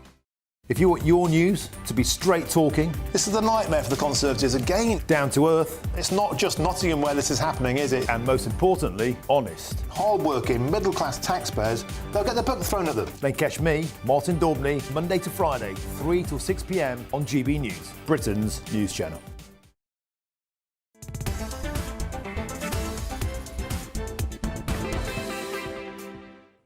It's just coming up to 23 minutes after 4 o'clock. If you just tuned in, where have you been? We're halfway through the show, but it's good. I'm glad you're here now. I'm Nana Akua, this is GB News. We are Britain's news channel. And it's time for the Great British Debate this hour. And I'm asking, is Rachel Reeves the Christmas Grinch? She's now gone after pensioners, farmers, businesses, the list goes on. And the Chancellor was dubbed the Christmas Grinch after it was revealed that her budget tax grab means 45 pence in every pound donated to charity will now effectively go to the government. So for the Great British Debate this hour, I'm asking, what do you think? Is she the Christmas Grinch in your eyes? Joining me now, Lizzie Cundy and also Danny Kelly. Right, Danny Kelly, we'll start with you. Is she?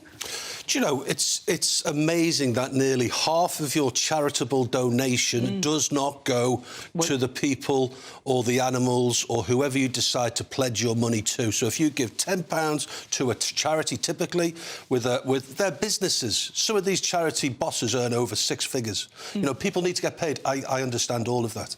And then all of a sudden there's the national insurance, lowering of the threshold, the hike. I get all of that. But what is staggering is that 55 pence in the pound goes to the thing that you actually want to donate. Well, this is what will happen in April, yeah. 55p. So, for example, if you give £100 to, I don't know, Save whatever, only 55 nicker of it goes towards the animal sanctuary or the cure for cancer or, you know, if it's a refugee charity or whatever. It doesn't matter. And I think people, now that it's in the news, and it's interesting because I don't know what the figure was before it would probably be like 38, 39p in the pound, which is still a big headline figure. But now it's the thick end of 50p. 50%. And I think people are going to think twice about donating. It's going to make me think twice about donating, because hardly anything actually ends up there. Well, I mean, over half. I mean, that's... Yes, but if I donate £10 to try the Marie Curie cancer organisation, I want that £10. But then that's a bit myopic and naive of me to think, well, OK, they've got to pay the chief exec, they've got to pay the gas, the Alecki, they've got a high street presence, they've got to pay business rates and all of that. So maybe that's just par for the course, but nevertheless, it's seen a hike, and that's what the story is. The fact that it's now 45p in the pound. I bet you it would be about 39, 40p prior to that. Lizzie Cundy, what do you think? Well, I think she's actually outperforming the original 1957 Grinch that we first ever saw. She's outperforming because she wants to wreck our Christmas and wreck our 2025.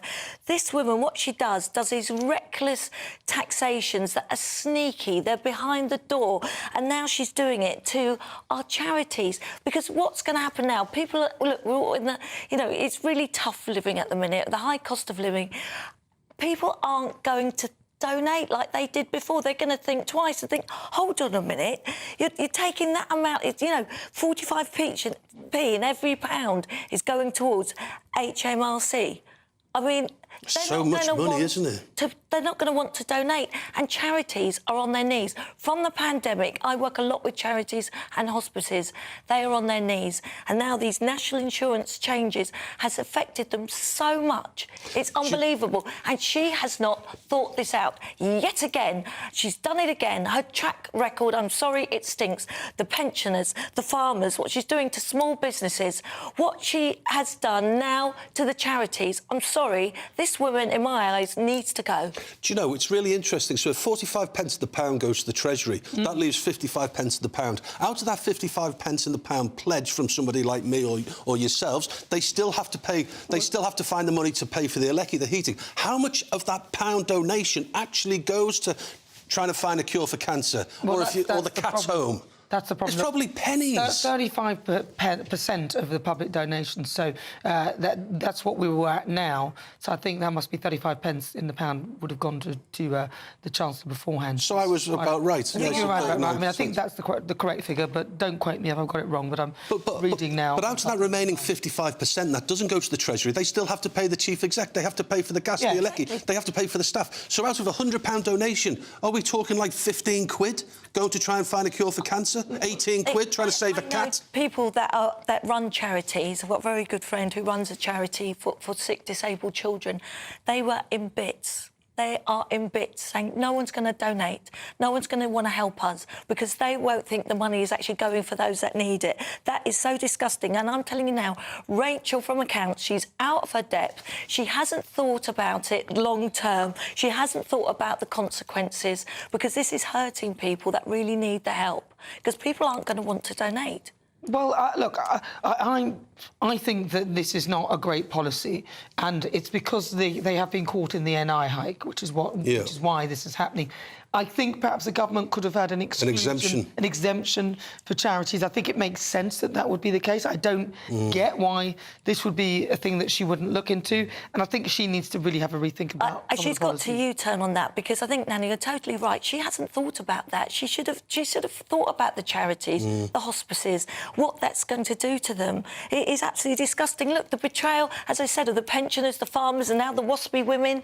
The list goes on and on and on. But to charities, for me, that's unforgivable. But they would argue that they inherited an economy that was on its knees, 22 billion black hole, and this is why they have to do it, and things have got to get worse before they get better. Look, I don't want to talk down the economy. I want to hear good things, but I just feel every time they come up with something, it just seems to make things worse. Well, the response to that, and it's a very reasonable point, is the fact that how much are we throwing, how many billions are we throwing at net zero? Ed Miliband's throwing billions of pounds at it. 22 billion at carbon capture. The settlement for the public sector workers was over £10 billion.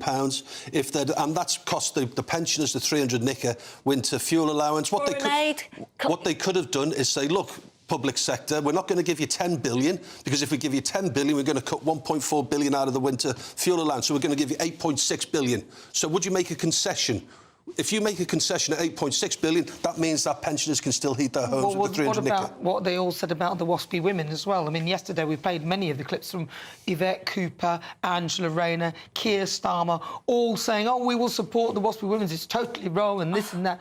You know, I think Angela Rayner even used the words, the money's been stolen. Yes. You know, and yet this is another one where they said, oh, we're not going to give you the money. Now, I don't know whether they should or they shouldn't, but what I do think is that if you're going to say that you're going to, or you're going to support them in some way, then you do the very opposite. It doesn't work for me. Don't hold out a cardboard banner with their name saying you're going to support them. Don't say, you know, give them the nod and the wink, pretending, just because you want their vote. To me, that's a lie. But then a lot of the parties are guilty of saying things that they don't follow through. But I just feel these things are so clear, you know, people actually holding banners and placards and using language that would suggest that they're serious. And I just think you don't know what anyone really is seriously up to, and you can't believe a word they say, if that's the case. But what do you think? Do you think Rachel Reeves is the Grinch for Christmas after this particular thing? An NI hike will affect charities. What do you think? gbnews.com/your say. I'll read some of those out very shortly. But during Advent, we're counting down to Christmas Day. We're hearing from church ministers across the country, and every day they have a special message for you to celebrate the festive season. Have a listen. The GB News Advent Calendar, Day 22. Hi, I'm Chris Tufnell. I'm the vicar of Uterbridge Parish Church near Sheffield. At the end of the month, Buckingham Palace is going to publish the King's New Year Honours List. To get on that list, you have to do something really extraordinary, and it's often the result of a lifetime of work and achievement. Contrast that with how we'll honour each other on Christmas Day with the giving of presents, given not as a reward, but simply out of love. That second kind of honouring is what Christmas is all about. Jesus is the King who came at Christmas, not to honour extraordinary people for a lifetime of outstanding service, but to honour ordinary people, carpenters like Joseph, scared new mums like Mary, people working night shifts to try and make ends meet like the shepherds. He came to honour people like you and me. The Bible says, to those who did receive him, to those who believed in his name, he gave the right to become children of God. That is the highest of honours, and it's on offer to you. Happy Christmas. So Merry Christmas to you indeed. And you can see all of our special Advent messengers as Christmas approaches. Visit gbnews.com/Advent. Merry Christmas. 32 minutes after 4 o'clock. This is GB News. Coming up, Worldview.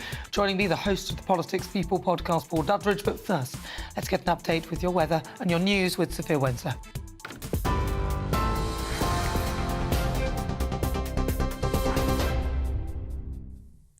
Nana, thank you. It's 4:32. I'm Sophia Wensler with your headlines. The 9-year-old boy killed in the German Christmas market attack on Friday evening has been named as André Gleisner. In a tribute on social media, his mother, Desiree Gleisner, wrote, "Let my little teddy bear fly around the world again. André didn't do anything to anyone."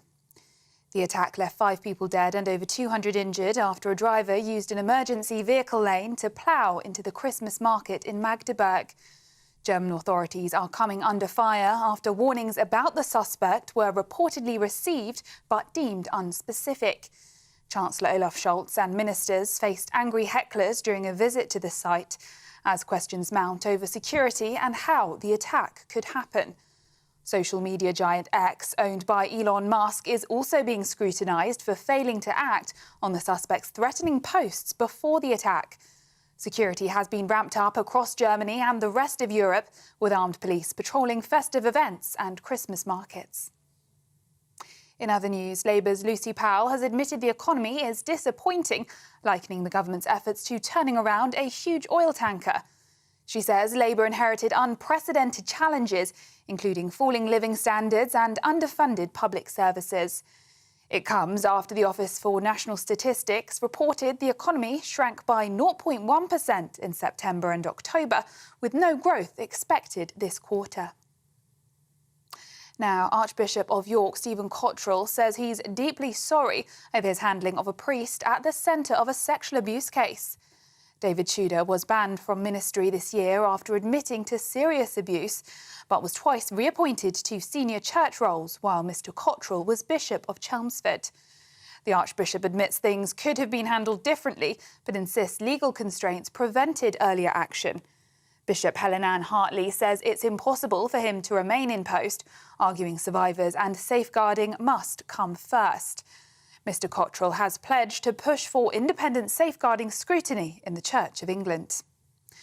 And the BBC is under fire for refusing to air Freezing This Christmas, a parody of Sir Keir Starmer about the withdrawal of winter fuel payments, despite its chart-topping success. The track, raising over £47,000 for Age UK, has been labelled a victim of two-tier broadcasting, as critics point to past political songs like Stand Down Margaret that were aired without issue. Dean Ager, the singer behind the parody, plans to perform the song at Parliament Square on Sunday in protest.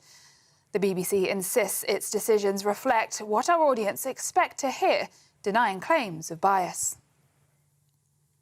Those are the latest GB News headlines. More in half an hour.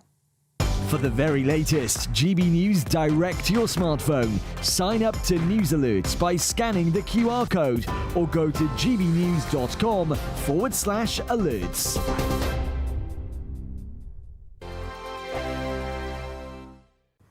Hello, here's your latest weather update from the Met Office for GB News. We're seeing a lot of cold and windy weather across the UK today. In the run-up to and during the Christmas period, it will be turning much milder, but there will be quite a bit of cloud around as well. Low pressure's anchored towards the northeast of the UK at the moment, tightly packed isobars indicating a strong north to northwesterly airstream. And in fact, we hold on to strong winds across the north and west, particularly as we go into the evening. A wind warning in force until 9 o'clock this evening across those northern and western areas. Plenty of showers too for the first part of the night, and into the early hours, 1 or 2 showers lingering across the northeast of Scotland. Elsewhere, a lot of dry weather around, some clear weather too, and cloud increasing across Northern Ireland later in the night there. Temperatures generally holding a little bit above freezing, but in 1 or 2 spots could see a touch of frost by Monday morning, and 1 or 2 icy patches across the north and northeast of the UK as well. As for Monday itself, well, we get off to a bit of a wintry start still across the hills of Scotland there. 1 or 2 wintry showers at this stage of the day. The best of the early clear sunny weather towards the south and west of the country. Meanwhile, cloud increasing further across Northern Ireland, bringing some patchy rain in across northern and western spots. The odd shower feeding in across parts of Wales and northwest England, feeding in through the Cheshire Gap in that northwesterly wind. Whereas towards the south and east of England, more in the way of fine, clear or sunny weather around to start the day on Monday. As we go through the day then, the south and east of the country holds on to plenty of sunshine, turning brighter rather than sunny into the afternoon as cloud starts to increase from the west. And that cloud thickening across many northern and western spots, some outbreaks of rain moving in from the west. And again, a fairly breezy picture out across those western spots. Temperatures start to pick up across those western areas up to 8 or 9 degrees during the afternoon, whereas across the east and southeast we hold on to some fairly chilly weather. Into the evening, the cloud and outbreaks of rain move their way east and southeastwards across most of the UK, turning milder all the while too, and that sets the scene for a fairly cloudy but mild Christmas period. Most of the rain reserved for the northwest of the UK, but certainly a mild picture, temperatures into the teens. Good Afternoon Britain isn't just about us. The wonderful thing about this programme is it's about everyone watching. It's an interactive programme. Well, there absolutely is something to see here, and we're going to be talking about it more. Whether it's breaking royal news, Will, please bring us up to date. or indeed a particularly punchy speech in the House of Commons. Very, very curious. We bring it to you live, and then we bring you live reaction as well. That's Good Afternoon Britain, weekdays from midday. Only on GB News, the People's Channel, Britain's news channel. This is Britain's Newsroom, where your voice matters. It's just astonishing. With expert analysis and honest opinion, we don't just keep you informed. We bring you unique perspectives you won't see anywhere else. Can't argue with any of that. When the news happens, it happens here. On Britain's Newsroom, weekdays from 9:30 a.m. Only on GB News. I'm Stephen Dixon, and thanks for joining us on GB News, Britain's news channel.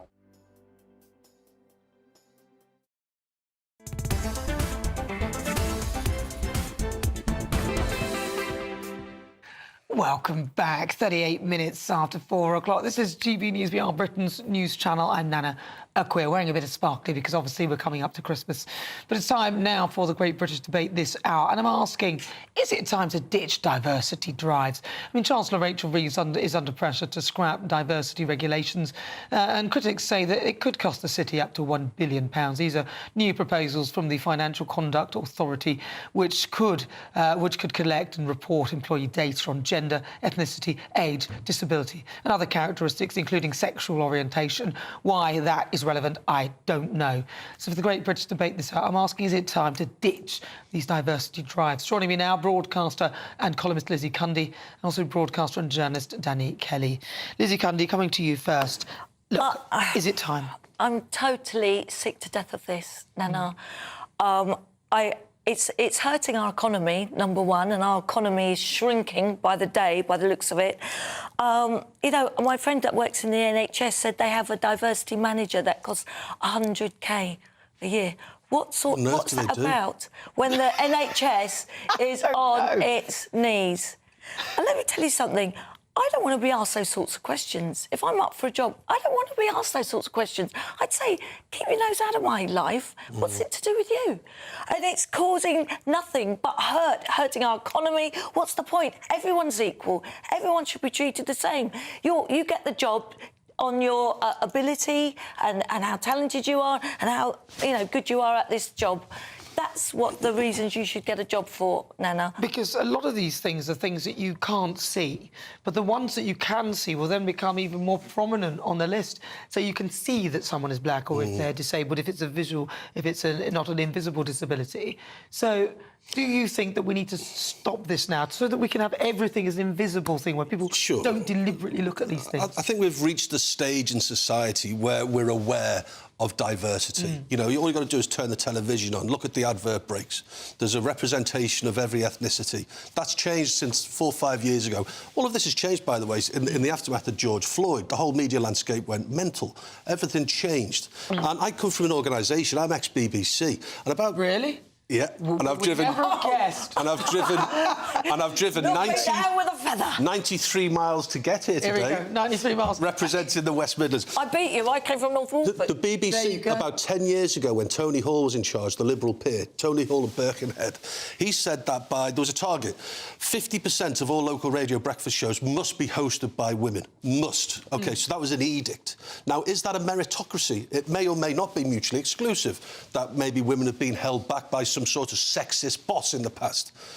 I lost my job because of a political reason, because of diversity quotas. And let me tell you something, iconic programmes on television like A Question of Sport, hosted by Sue Barker, and a co-host were two middle-aged white guys, sports people, They'd scrapped that for a diversity quota structure, and then that has gone down the hill. That's being panned now. Meritocracy should rule. Sure? I mean, that one, for your Sue Barker. Your own story, yes, but are you sure that what you've just said there is actually correct? Oh, I've told this story because of a diversity quota. Some other reason. OK, I was told by my boss 3 months before I got binned. I was the only freelance radio presenter. Everyone else was staff, so they have employment rights. I didn't. I always rejected the staff offer because I'm a business. He said that the lineup is too old and too white.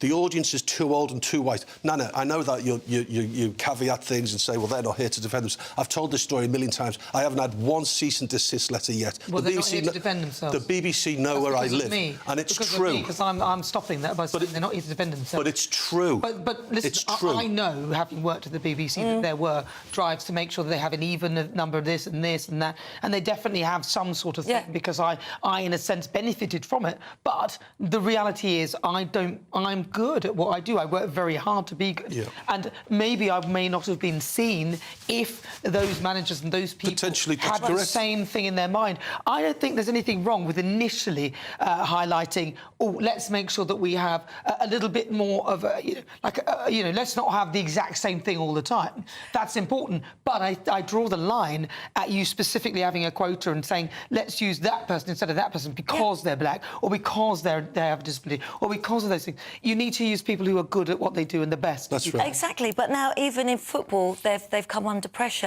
and the Football Association have come out with this diversity target saying they have to have more black and Asian coaches. So it doesn't matter about the talent. So they have they want 30% rise in that.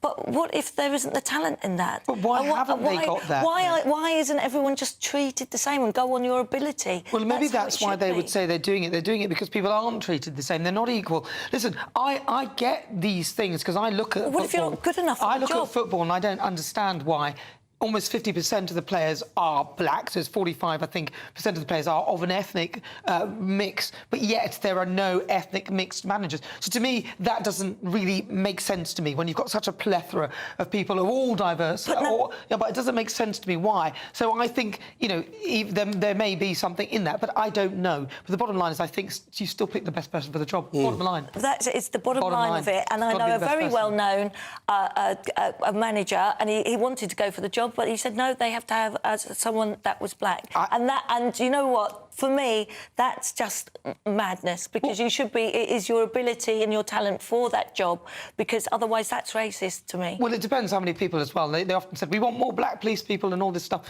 but no black people were applying to be for jobs in the police, so, or very few. So that's the bottom line. Even if you do insist on these quotas, you might not get those people coming forward, and then they literally give the job to anyone who fits it, which is not how it should be. But this show's nothing without you and your views. Let's welcome one of our great British voices onto the show. Their opportunity to be on and tell us what they think about the topics we're discussing. We go to London and we'll speak to Alan Cook. Alan Cook, these diversity drives, and in particular in the city.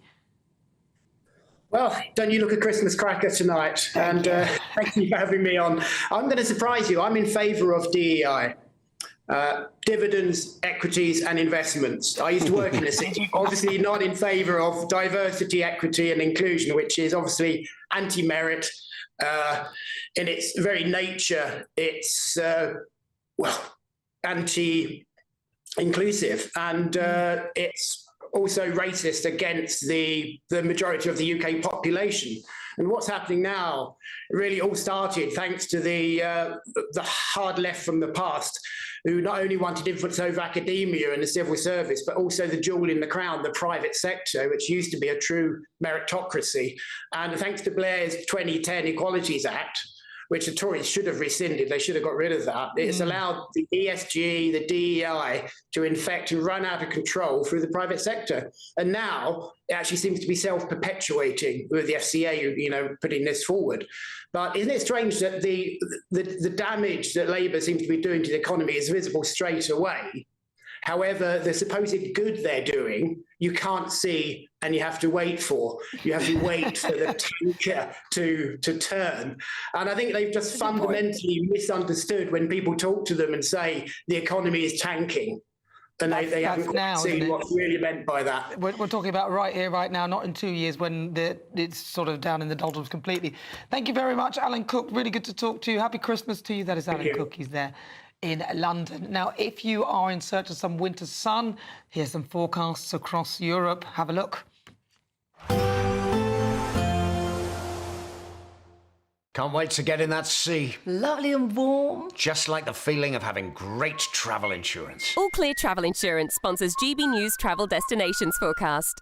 Hello there, welcome to your latest winter sun forecast. If you're travelling over the Christmas period, it's certainly going to remain unsettled for central parts of the Mediterranean. There's an area of low pressure brings some strong winds, some heavy rain and also some snow to the higher levels. Something a little bit quieter for parts of Iberia, plenty of sunshine to be had here, but then down towards the Canaries, still the risk of some showers, although it will improve here as we approach Christmas Day itself. Temperatures in Madeira reaching around 20 degrees on Christmas Day. All Clear Travel Insurance sponsors GB News Travel Destinations Forecast. 48 minutes after 4 o'clock. Welcome. You're with me. I'm Nana Akua. This is GB News. We're live on TV, online and on digital radio. Up next in the Great British Debate, I'm asking, do you believe the BBC is a two-tier broadcaster?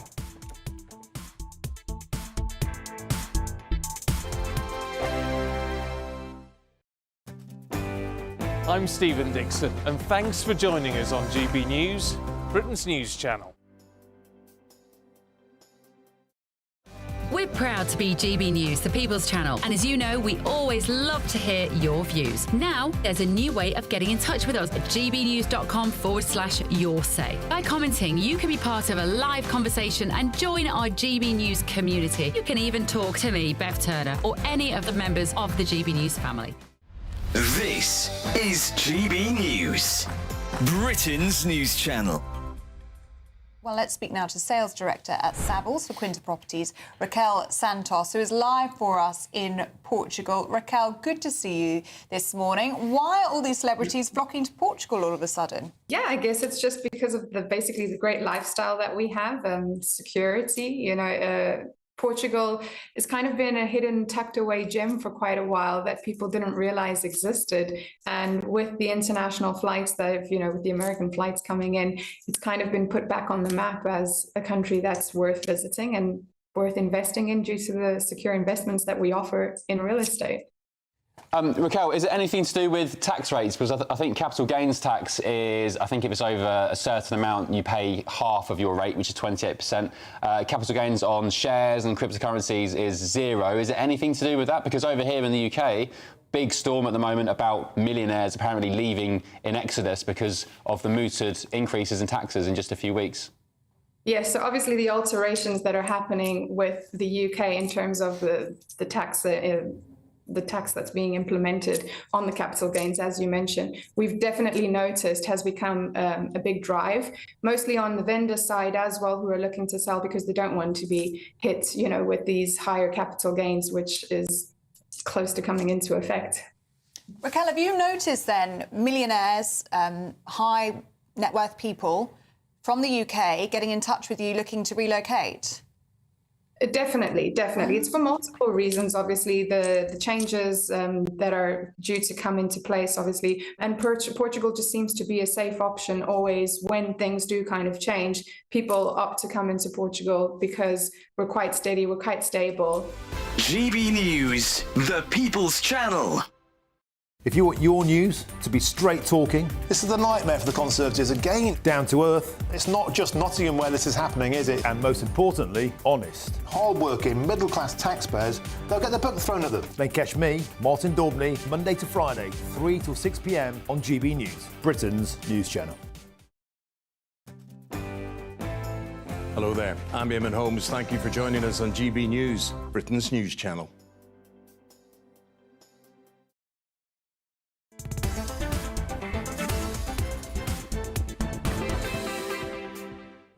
Well, it's time now for Worldview. Let's cross over to the States and speak to the host of the Politics People podcast, Paul Duddridge. Paul, welcome. Now, was Biden ever really president? That is the big question. So where is he? Was he ever really president? This is an odd one.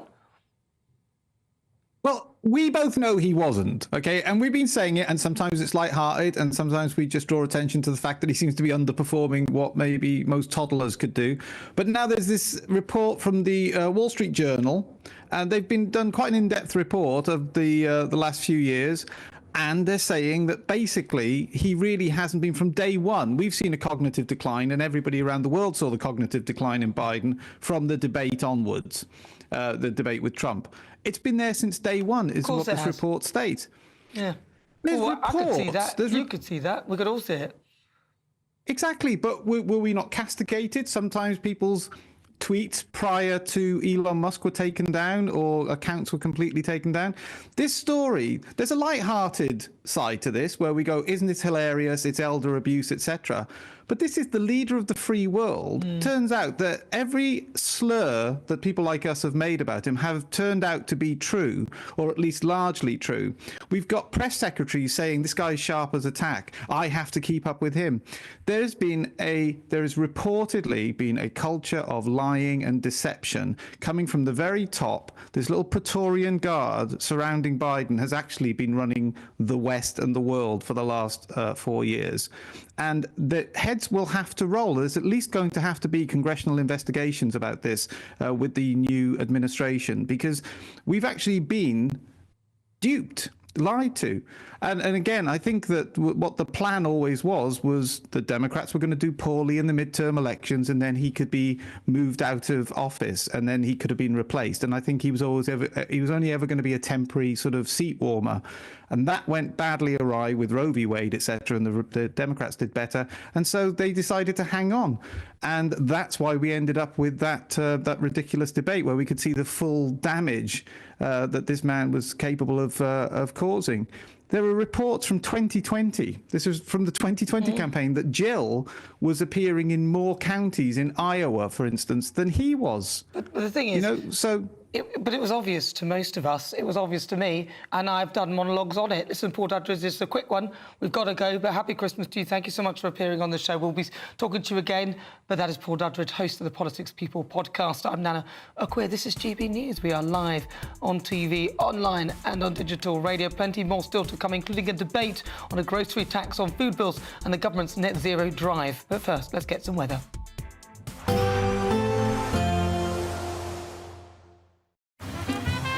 Despite the morning rain, it'll be a nice, warm, cosy day ahead. Boxed heat pumps, sponsors of weather on GB News. Hello, here's your latest weather update from the Met Office for GB News. We're seeing a lot of cold and windy weather across the UK today. In the run-up to and during the Christmas period, it will be turning much milder, but there will be quite a bit of cloud around as well. Low pressure's anchored towards the northeast of the UK at the moment, tightly packed isobars, indicating a strong north to northwesterly airstream. And in fact, we hold on to strong winds across the north and west, particularly as we go into the evening. A wind warning in force until 9 o'clock this evening across those northern and western areas. Plenty of showers too for the first part of the night, and into the early hours, 1 or 2 showers lingering across the northeast of Scotland. Elsewhere, a lot of dry weather around, some clear weather too, and cloud increasing across Northern Ireland later in the night there. Temperatures generally holding a little bit above freezing, but in 1 or 2 spots could see a touch of frost by Monday morning, and 1 or 2 icy patches across the north and northeast of the UK as well. As for Monday itself, we'll get off to a bit of a wintry start still across the hills of Scotland there. 1 or 2 wintry showers at this stage of the day. The best of the early clear sunny weather towards the south and west of the country. Meanwhile, cloud increasing further across Northern Ireland, bringing some patchy rain in across northern and western spots. The odd shower feeding in across parts of Wales and northwest England, feeding in through the Cheshire Gap in that northwesterly wind. Whereas towards the south and east of England, more in the way of fine, clear or sunny weather around to start the day on Monday. As we go through the day then, the south and east of the country holds on to plenty of sunshine, turning brighter rather than sunny into the afternoon as cloud starts to increase from the west. And that cloud thickening across many northern and western spots, some outbreaks of rain moving in from the west. And again, a fairly breezy picture out across those western spots. Temperatures start to pick up across those western areas up to 8 or 9 degrees during the afternoon, whereas across the east and southeast we hold on to some fairly chilly weather. Into the evening, cloud and outbreaks of rain move their way east and southeastwards across most of the UK, turning milder all the while too, and that sets the scene for a fairly cloudy but mild Christmas period. Most of the rain reserved for the northwest of the UK, but certainly a mild picture, temperatures into the teens. There will be a light breeze in the morning, leading to a warm front. Boxed heat pumps, sponsors of weather on GB News. Imagine getting the call to tell you that you've won £50,000 in tax-free cash, our biggest cash prize of the year. Oh my God. That's a big surprise. Oh my God. This is amazing. I'm in shock. I'd say don't hesitate, do it. For another chance to win, text cash to 63232. One entry costs £2 plus 1 standard network rate message. Or text bonus to 63232. 5 entries cost £5 plus 1 standard network rate message. Go to gbnews.com/win. Entries start from just £2. You can call 0903 681 3232. Calls cost £2 plus your network access charge. Or post your name and number to GB10 PO Box 8690 Derby DE1 9TT. UK only. Entrance must be 18 or over. Lines close at 6 p.m. on the 31st of January. Please check the closing time if listening or watching on demand. Good luck. Britain's newsroom. Weekday mornings from 9:30. It's about Generation Z spending 6 hours a day online. Generation Z, which age group is that? That's 16 to 24. OK, great. So, now, this could explain why there's 1 million young people aged between 16 and 24. 100%. Not working. Work. Yeah. And I did a TV show and we're talking about and the lefty person I was on with was making excuses for the fact that we've got 9 million people unemployed. And this woman, this mom, rang in and she was hilarious. And I thought she was going to have a go at me. She said, Carol Malone. I thought, here we go, another one. And she goes, you are absolutely right. She said, I've just thrown my son out of the house, who's 24. She said, my husband and I, she said, we worked all our lives, 2 jobs, to get him to college, to get him to a private school. Yeah. She said, he hasn't worked a day. No. And his attitude was, why should I? And you think... And she said he spends all day online. On his phone. That's all he's Because doing. we would have gone to get a job because we were bored. And the trouble is, Jonathan, the younger generation are never, ever bored because the algorithms keep them stimulated. Well, the dopamine hits keep coming. I think it's actually a problem for all of us. Yeah. You know, now for anyone, if you just have a moment to yourself, a lot of people of all ages, what do we reach for? We reach for our phones, particularly for those. Obviously, if we're with a friend, we'll talk to them. Your age group, you're not fine, about... but I know that I've spoken to a lot of people who are in their 50s and 60s who also will just, you know, if they have a free minute on the tube or whatever, they'll just look at their phone and read. And it's actually terrifying because on the iPhone every Monday it tells you how much time you spent on your phone the previous week, and it's for you? On average per day? Fair few hours. I mean, a lot of that will be work. What's a ballpark? Oh, more than 5? Occasionally 5, yeah. Well, better things to do. Spending 6 hours a day. Do you never read a book? Well, that'll be at night time. GB News, the People's Channel.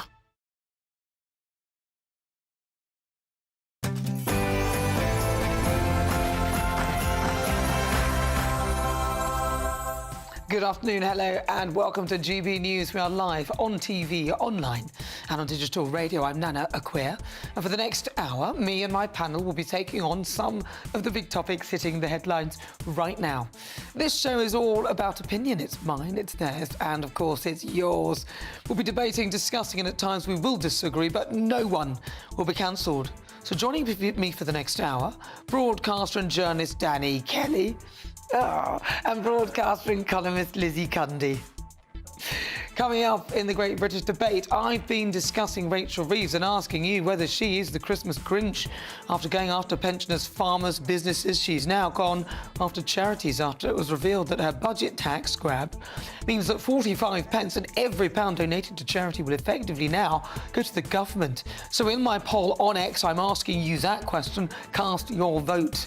Coming up, the interview, Waspi woman Kate Kimrai, Kent-based councillor, after she revealed this week that the Labour government will not hand compensation to those affected.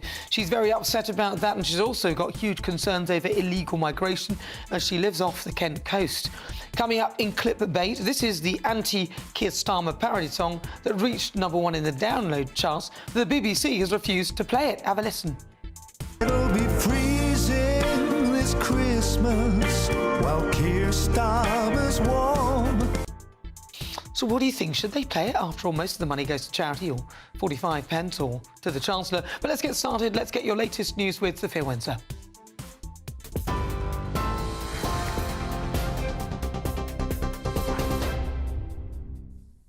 Nana, thank you. It's just gone 5 o'clock. Your top story this hour. The 9-year-old boy killed in the German Christmas market attack on Friday evening has been named as André Gleisner. In a tribute on social media, his mother, Desiree Gleisner, wrote, "Let my little teddy bear fly around the world again. André didn't do anything to anyone." The attack left 5 people dead and over 200 injured after a driver used an emergency vehicle lane to plough into the Christmas market in Magdeburg.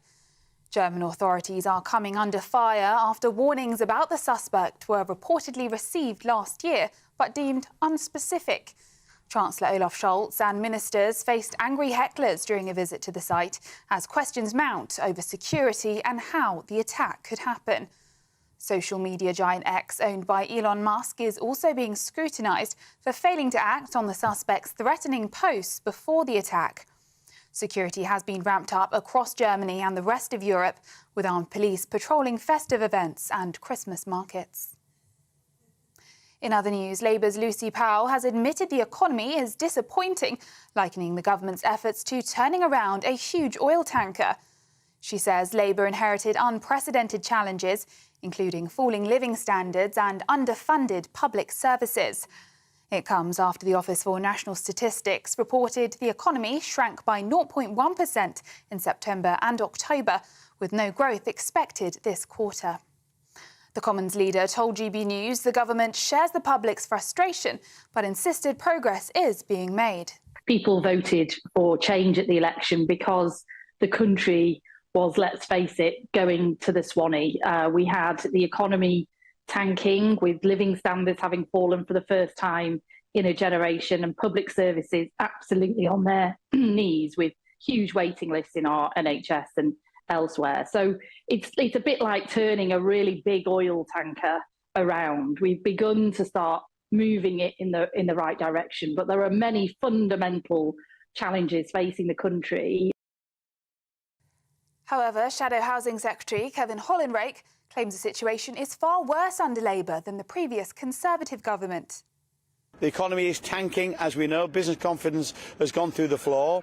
Family businesses are having to make difficult decisions in terms of their investment because of things like business property relief changes, and same with family farms.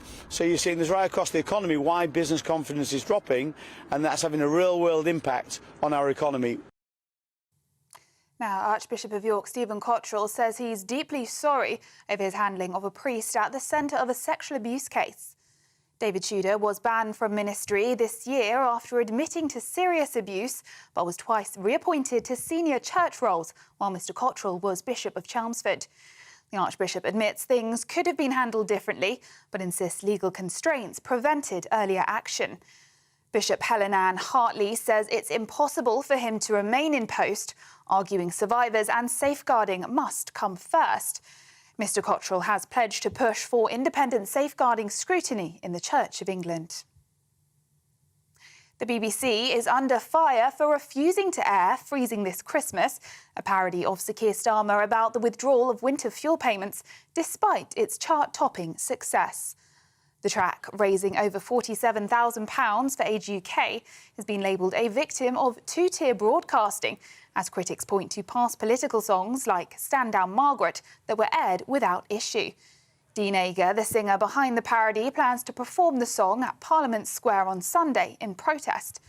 The BBC insists its decisions reflect what our audience expect to hear, denying claims of bias. And US actress Blake Lively has been supported by It Ends With Us author Colleen Hoover after accusing her co-star of sexual harassment. She accused Justin Baldoni of making sexual comments about the cast and crew, showing her explicit videos and images of women and discussing his previous alleged porn addiction. However, Baldoni has now hit back and claims that Lively has only filed the lawsuit to try to repair her reputation in the wake of negative press. But in a post on Instagram, the film's author wrote, "Blake Lively, you have been nothing but honest, kind, supportive and patient since the day we met." Those are the latest GB News headlines. Now it's back to Nana. For the very latest GB News direct to your smartphone, sign up to News Alerts by scanning the QR code or go to gbnews.com/alerts.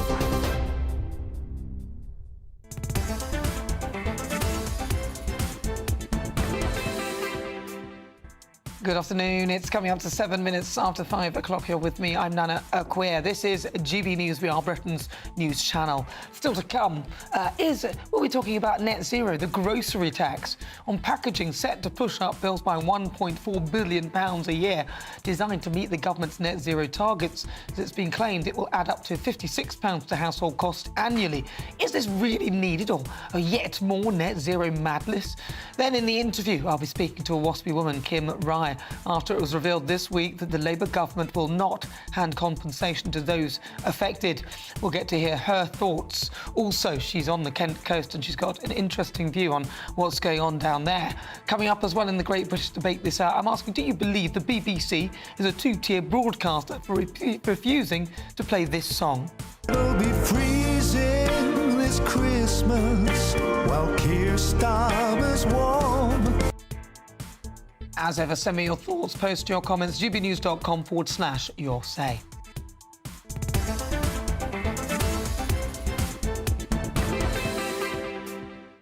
So a new grocery tax on packaging materials used by retailers and manufacturers is set to increase bills by £1.4 billion a year. Now, the government forecast says that household bills could increase to £56. Ministers have been accusing of passing the green levy quietly. Is this more net zero madness from our government? And is it right to approach to hit net zero targets? Joining me now to discuss this is climate scientist Paul Burgess and senior meteorologist and social commentator Jim Dale. They're here. Right, so Jim Dale, I might as well start with you. Do you think that it's right for the government to levy more net zero taxes on packaging for goods and services from supermarkets and so on? Yeah, I think, Nana, this is a no-brainer. I mean, whether this is net zero or just getting rid of the plastic world that we live in, common sense dictates we need to reduce that. It's aimed at the retailers, it's retail packaging, and we all know what ends up, where this stuff ends up for the most part, in landfill tips, in rivers, in seas. And you don't have to travel too far to actually see this. It's not just a UK problem; it's a world problem. Plastic is a real has been a problem for many years, and we see it now filling these things I've just talked about. So look, we've got to address it, and I actually think that the tax itself should be aimed at the retailers, not necessarily the end game in terms of those that buy from them. So the retailers who put this packaging together, and most of it is useless anyway. We don't need it, to be frank with you. We need to start reducing it. So this is long overdue. I think it's the right decision to have made, and I welcome it. And the scarce stories coming out of I think it's the Daily Mail, isn't it, as usual, or the Sunday Mail, to be honest with you, exactly what they say. We need to reduce the plastic usage. I don't think anybody would be against that whatsoever. Let's see what Paul's got to say. Well, I'll be the judge of when Paul will speak. It's very kind of you to offer it over to Paul. It's okay. I'm going to give him time. Thank you, Jim. Paul Burgess. Hi, no, it is net zero madness, and I'll explain why. But I'll use evidence, Jim. I won't just, I'll use actual science and evidence here. The actual fact is, you've got to have some form of packaging, and a study is being done on this actually, because you'd have to replace the packaging unless we're carrying the potatoes in our hands and the sprouts and everything at Christmas.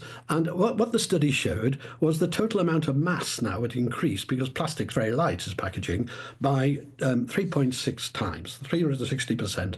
The energy consumption in doing that would increase by 2.2 times, and the global emissions, the CO2 emissions, which I'm all for because I support more CO2, would increase 270%. Let me put that in perspective. It's like adding 20.3 million passenger cars to the UK roads. So in actual fact, this policy will increase CO2 emissions. So whilst I'm not against that, Jim, it's not achieving your objective, because you don't look at the implications of what you have to change it over to. I mean, for example, you can't use glass because it's very heavy. So all the way through the transport system and everything, more CO2 emissions. If you use paper, you're still taxed on it under this. So I don't know what you're going to be using, but all this ends up with is a tax on groceries. So, we're now making groceries for everybody more expensive, for absolute madness. So there we are. You're adding 20.3 million passenger cars to the roads in the UK, Jim. That's the evidence. What do you say to that, Jim? I say exactly what I've just said previously in terms of, Paul, have you not seen the plastic that is in the seas, in the rivers, in the landfills, on our streets? Look, I don't want to necessarily get into argument about the finer details of even the science behind it to a certain degree.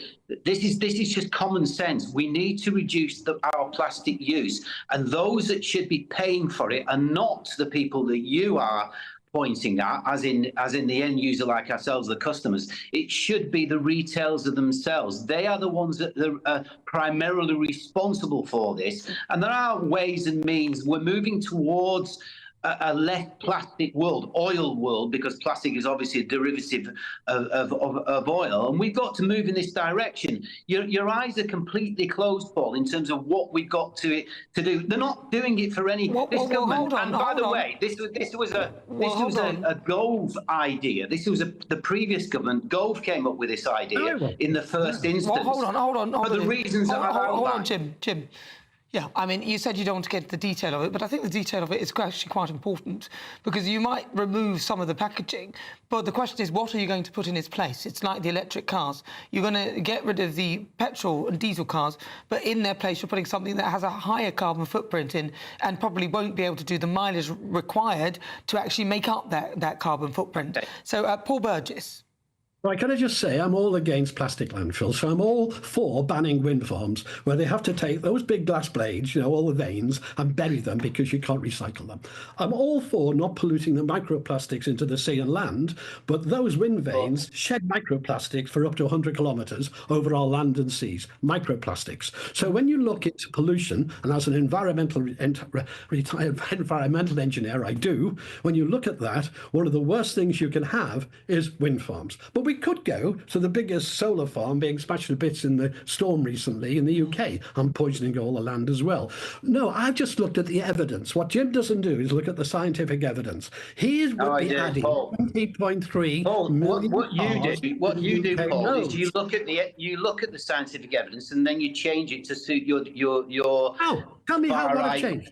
How you changed it, come out with, and that's what you do. That's what you do. Look, you say you don't want these things going into landfills. You say you don't want them going to seas. You say and rivers, etc. We all know that is a fact. But look, this government is not, and the last government are not doing what they're doing for no good reason. This is scientifically proven what goes on, where this plastic ends up, and we have to start to curtail that.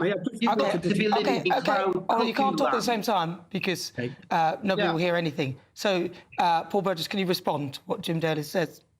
Look, I've just given you the evidence. The evidence is the weight of all the materials, because plastics is very light. In addition to that, the food waste inside the supermarket without the plastic is between 4 and 50% extra waste. Please let me speak, Jim. So you get more food waste. Secondly, it actually improves the hygiene of groceries, etc., having the plastics. And by the way, we use about 1.5% of the oil produce for plastics. But without plastics, Jim, you wouldn't be in dress now, you'd be in the nude. Without plastics, you wouldn't have your phone or your car. What a sight that would be. God help us. That's true. Paul, this is not about eradication, complete eradication. No, we're not. I'm saying just like let Jim respond. Jim. Yeah, we don't arrive at this tomorrow, and that everybody starts having to pay through their back pocket tomorrow, etc. This takes time. This is a phased situation where we're trying to move away from plastics, and it will take years. Make it absolutely clear. But just like plastic bags, you know, the plastic bags. Yeah, we know about plastic bags. We all came up and said, we're all buying them still. You know, ban those things. You would have been on the side, let's keep them because they're easy to carry and all the rest of it. We pay a levy. We now get a choice of whether we... OK. We pay a levy for the carrier bag. The supermarket makes money. I keep forgetting my replaceable bag. I buy a plastic bag all the time. Paul Burgess, final word to you, please. Look, we're adding 1.4 billion at the moment, and it's just an excuse because that'll grow. We're adding 1.4 billion, according to them, to the grocery bill. You know, so now we're hitting old age pensioners, you know, freezing them over the winter. Then we're adding to the cost of food. Hang on, let me finish, please. You were uninterrupted, Jim. So we're adding taxes here for no good reason. And what Jim hasn't counted is the fact it increases the CO2 to the equivalent, if it did away with packaging in plastic, right, to the equivalent of 20.3 million extra cars on British roads today. That's the science. But we would all agree that we would like less packaging, less plastic and all that. But if they're going to do it, the ends must justify the means. Because there's no point doing it if it makes things worse. Jim Dale, thank you very much. Paul Burgess, thank you very much. Always a pleasure. Thank you to both of you. Right, what do you think, Lizzie Cundy, Danny Kelly? They're both with me as well. I'll start with you, Danny Kelly. Well, look, I don't know if overnight I've been kicked in the head by a donkey, but I actually agree with Jim. And that's the first time I've ever said that. I agree with Jim. I think that society would be a better place without so much single-use plastic. And I'm glad that Jim brought up the plastic bag levy, introduced in 2015, because the government has discouraged us from using and buying plastic, so much so that 90-odd%, it's got a success rate of 90-odd%. I think 95, 96% of bags, fewer bags are being produced. And if the figures are right, £56 every household, are the businesses going to pass it on to the consumer? I'm not sure they will. That's the threat. Are they going to pass it on to us? Is it going to cost us 56 knicker a year? But I agree with Jim in the sense that I think we would be better off. And you yourself conceded that, generally speaking, with less plastic. No, it's not conceding it. Paul Burgess also said it. We all agree. Well, I couldn't hear, unfortunately, what Paul was saying. We all agree that there should be less plastic. But the point that Paul was making is what they replace that with. So, for example, you're getting rid of petrol and diesel cars, but then you're replacing it with an electric car. That's got a higher carbon footprint. So the point Paul is making is that it's not going to work. Well, for Jim, I hope Santa buys him a sat-nav, because I think he totally has lost his way. Look, this is going to hit no one more than the customers and families up to £1.4 billion a year. So it's going to hit the customers and it's going to hit small businesses that are going to pay this, that have been through enough through the pandemic, now the national insurance changes, everything else. That's who it's going to attack. And I think it's totally unfair. And I'm sick to death of this government's obsession with net zero targets, which are unrealistic. Unrealistic targets. What do you think? gbnews.com/your say. Stay with me, because my interview, I'll be speaking to Waspi woman Kim Rai following this week's decision from the government not to award them compensation. You won't want to miss it. It's Patrick Christie's Tonight, and here we do things differently. It's explaining the absolute madness of this, doesn't it? It's explosive. I mean, this is very good. It's lively. 850. Your government sat there, Sean, and it did nothing. It's controversial. And the Middle East has been in turmoil since before I was born. It's everything you need to kickstart your evening. Everyone's had their Weetabix tonight. I love to see it. That's Patrick Christie's Tonight, weeknights from 9 p.m. Only on GB News, the People's Channel, Britain's news channel. Sunday with Michael Portillo from 11, only on GB News. Dora Carrington is not known to lots of people, and very few pieces are in public collections. So you have had a great deal of work to do to put this exhibition together. Absolutely. It's been, next year, it will be 30 years since the last major exhibition of Carrington's work, which happened in 1995 at the Barbican Gallery. And I guess if people know Carrington's work, they might have seen the film that took place that year, that came out that year, starring Emma Thompson as Carrington and Jonathan Pryce as Lytton Strachey, who was her main kind of key relationship in her life. And that, in a way, dramatised a lot of those relationships. And so people will often know her life as much as her art. There's only 16 works in public collections. And so apart from chances such as the big billboard campaign you mentioned 10 years ago, there have been very few chances to actually see her work in the flesh. And so what this exhibition does is bring together around 80 works by Carrington and a few of her key contemporaries, providing a new generation really a chance to see and enjoy her work. She was one of the most remarkable of her generation at the Slade School of Art. She won several prizes for her drawing and her draftsmanship. And in the first room of the exhibition, we have some of the work, for example, a couple of female nudes that she painted when she was at the Slade, and they really are kind of quite outstanding. One of the things that's been said is that in her landscapes, she's sometimes painting the human body as well as the landscape. Is that something that occurred to you? Can you stand up that? Yes, I mean, one of her most famous paintings we have of Spain has. It's very much like you could liken it to the female form. You know, the kind of the delicately put. Yes. GB News, the People's Channel.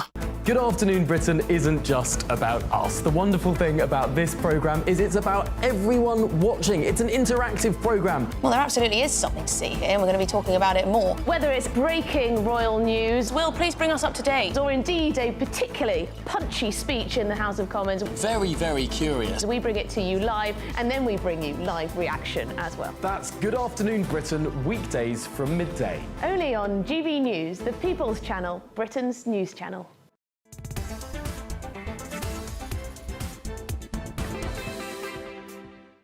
22 minutes after 5 o'clock. This is GB News. We are Britain's news channel. If you just tuned in, welcome. But you've come in towards the end of the show. So next time, come in at 3, yeah? But it's fine. I'll let you off this time, though, because you're here for the good bits. So this week, it's time for the interview. Joining me is a Waspi woman, Kim Rye. Now, the Waspi women were left disappointed this week as their campaign for compensation payments to 3.8 million women born in the 1950s who claim they were not made aware of the changes to the state pension age. Now, the Work and Pension Secretary, Liz Kendall, announced the decision in the Commons, despite in 2019 throwing her support behind the campaign.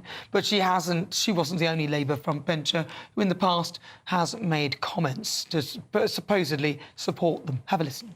We've said we'll right that injustice, and within the 5 years of the Labour government, we will compensate them for the money that they've lost. This is their money that they've had stolen off them, and it's completely unacceptable. I think it's completely unfair, and I want to keep fighting for a fair deal for the Waspi women.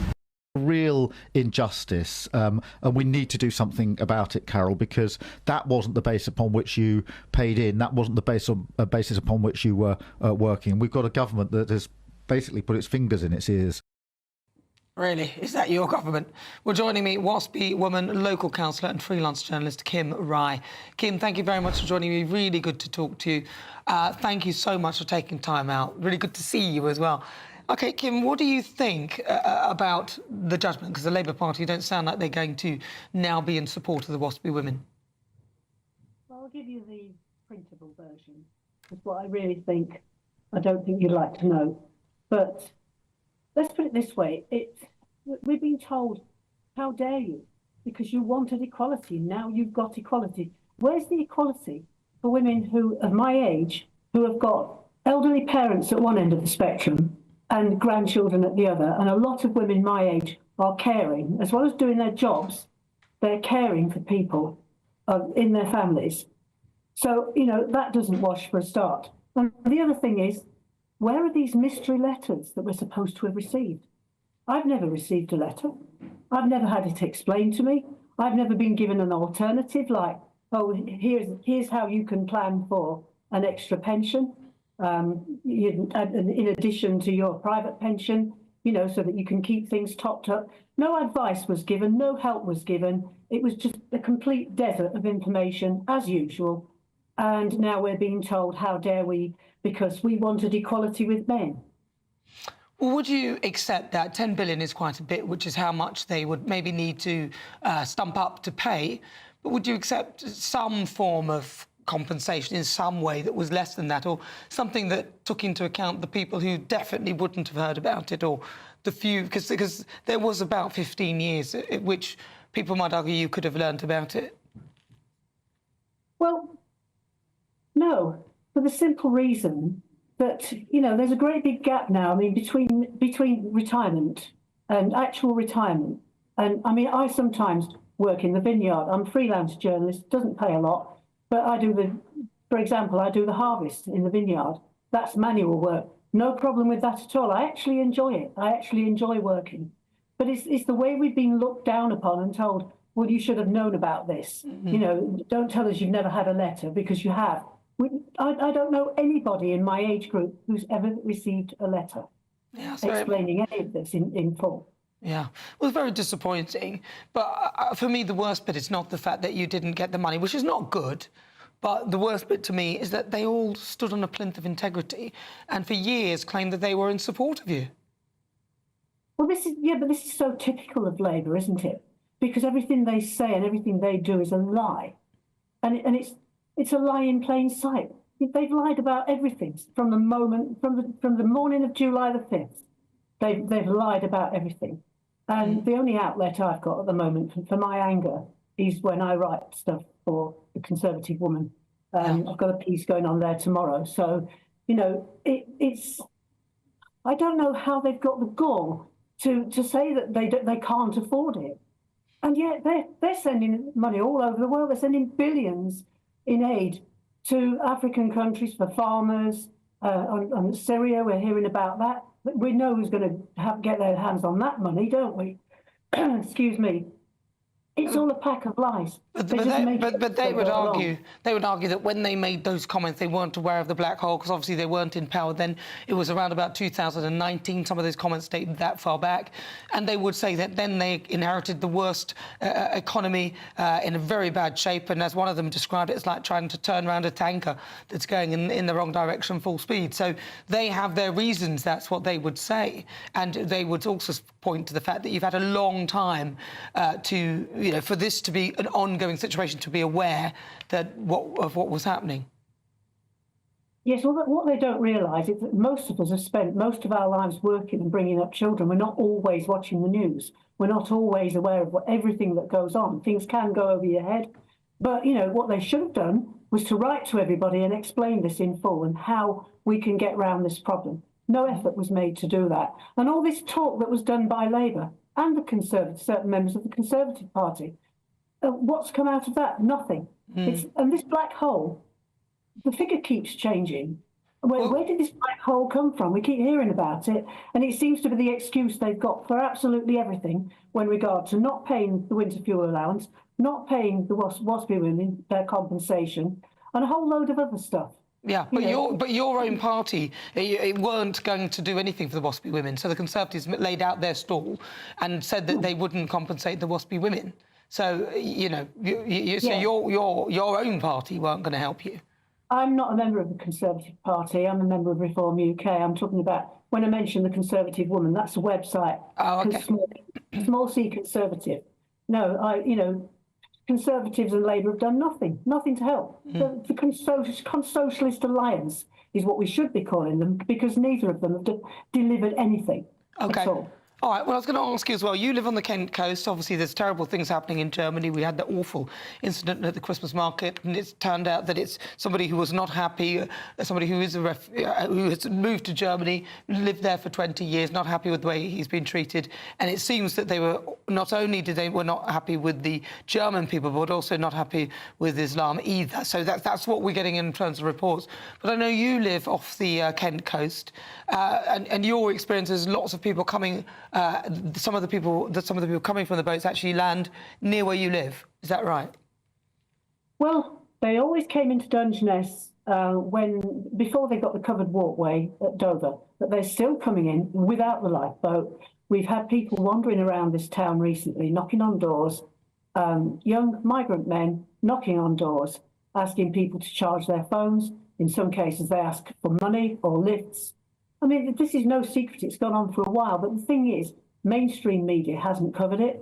And also, there's a big myth about they stop coming in around October, November. They're coming in all the time. When the wind's in the right direction, they're coming in. I've seen the trafficked children. I've seen boats land where there have been trafficked children. One particular horrendous experience with a toddler who was related to none of the men on the boat. I had to watch this, and I was helpless.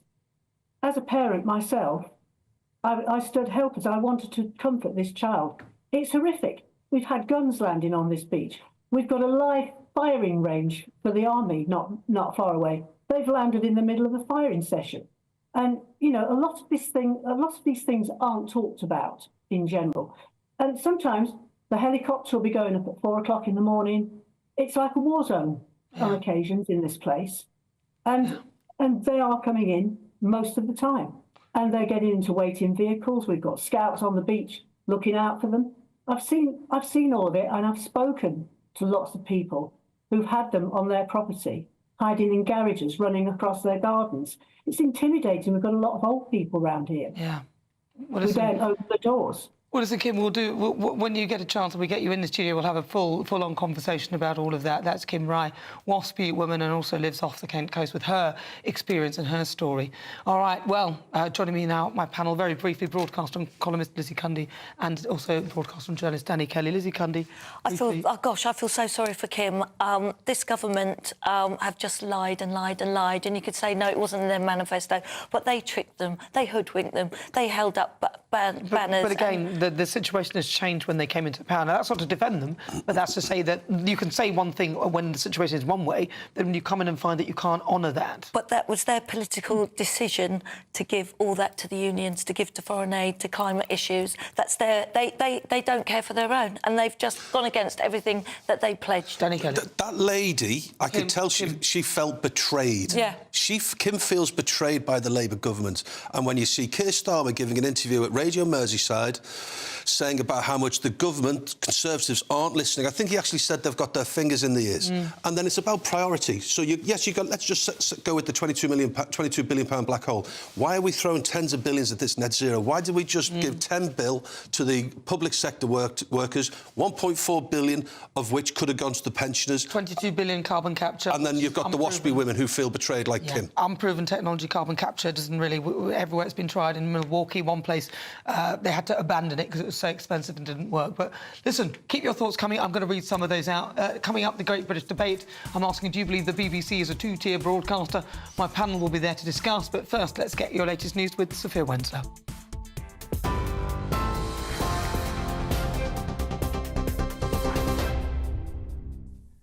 Thank you, Nana. It's 5:33. These are your headlines from the GB newsroom. The 9-year-old boy killed in the German Christmas market attack on Friday evening has been named as André Gleisner. In a tribute on social media, his mother, Desiree Gleisner, wrote, "Let my little teddy bear fly around the world again. André didn't do anything to anyone." The attack left 5 people dead and over 200 injured after a driver used an emergency vehicle lane to plough into the Christmas market in Magdeburg. German authorities are coming under fire after warnings about the suspect were reportedly received last year but deemed unspecific. Chancellor Olaf Scholz and ministers faced angry hecklers during a visit to the site as questions mount over security and how the attack could happen. Social media giant X, owned by Elon Musk, is also being scrutinised for failing to act on the suspect's threatening posts before the attack. Security has been ramped up across Germany and the rest of Europe, with armed police patrolling festive events and Christmas markets. In other news, Labour's Lucy Powell has admitted the economy is disappointing, likening the government's efforts to turning around a huge oil tanker. She says Labour inherited unprecedented challenges, including falling living standards and underfunded public services. It comes after the Office for National Statistics reported the economy shrank by 0.1% in September and October, with no growth expected this quarter. Meanwhile, household shopping bills are set to rise by up to £1.4 billion a year under a new grocery tax aimed at meeting the UK's net zero targets. The levy will charge businesses based on packaging materials, with costs largely passed to consumers, adding as much as £56 to annual bills. Critics warn the scheme, rolling out in 2025, will fuel inflation and impose red tape, while councils pocket the funds without lowering taxes. Supporters argue it's a vital step toward cutting waste and boosting recycling, with the government promising 21,000 jobs in the sector. And the pre-Christmas getaway grind isn't letting up. The AA predicts 21.3 million drivers will have hit the road today, capping off a weekend of record-breaking traffic. Yellow weather warnings for gales until 9 p.m. are adding to the strain, grounding flights at Heathrow and stopping a number of P&O ferry services. The Met Office is warning of continued disruption and even power cuts into the evening. Those are the latest GB News headlines. More in half an hour. For the very latest GB News direct to your smartphone, sign up to News Alerts by scanning the QR code or go to gbnews.com/alerts.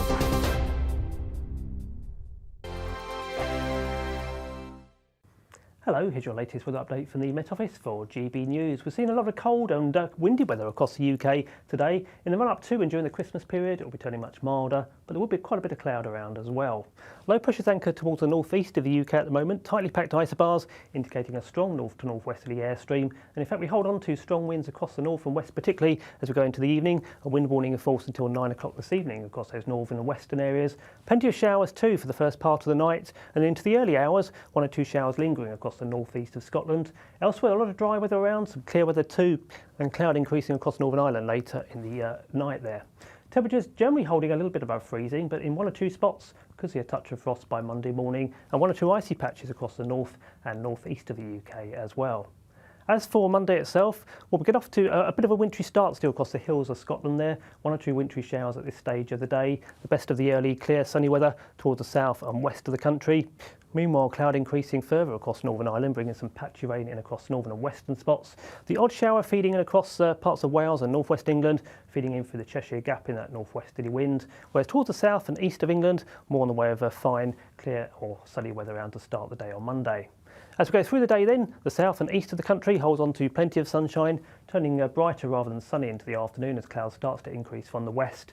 And that cloud thickening across many northern and western spots, some outbreaks of rain moving in from the west. And again, a fairly breezy picture out across those western spots.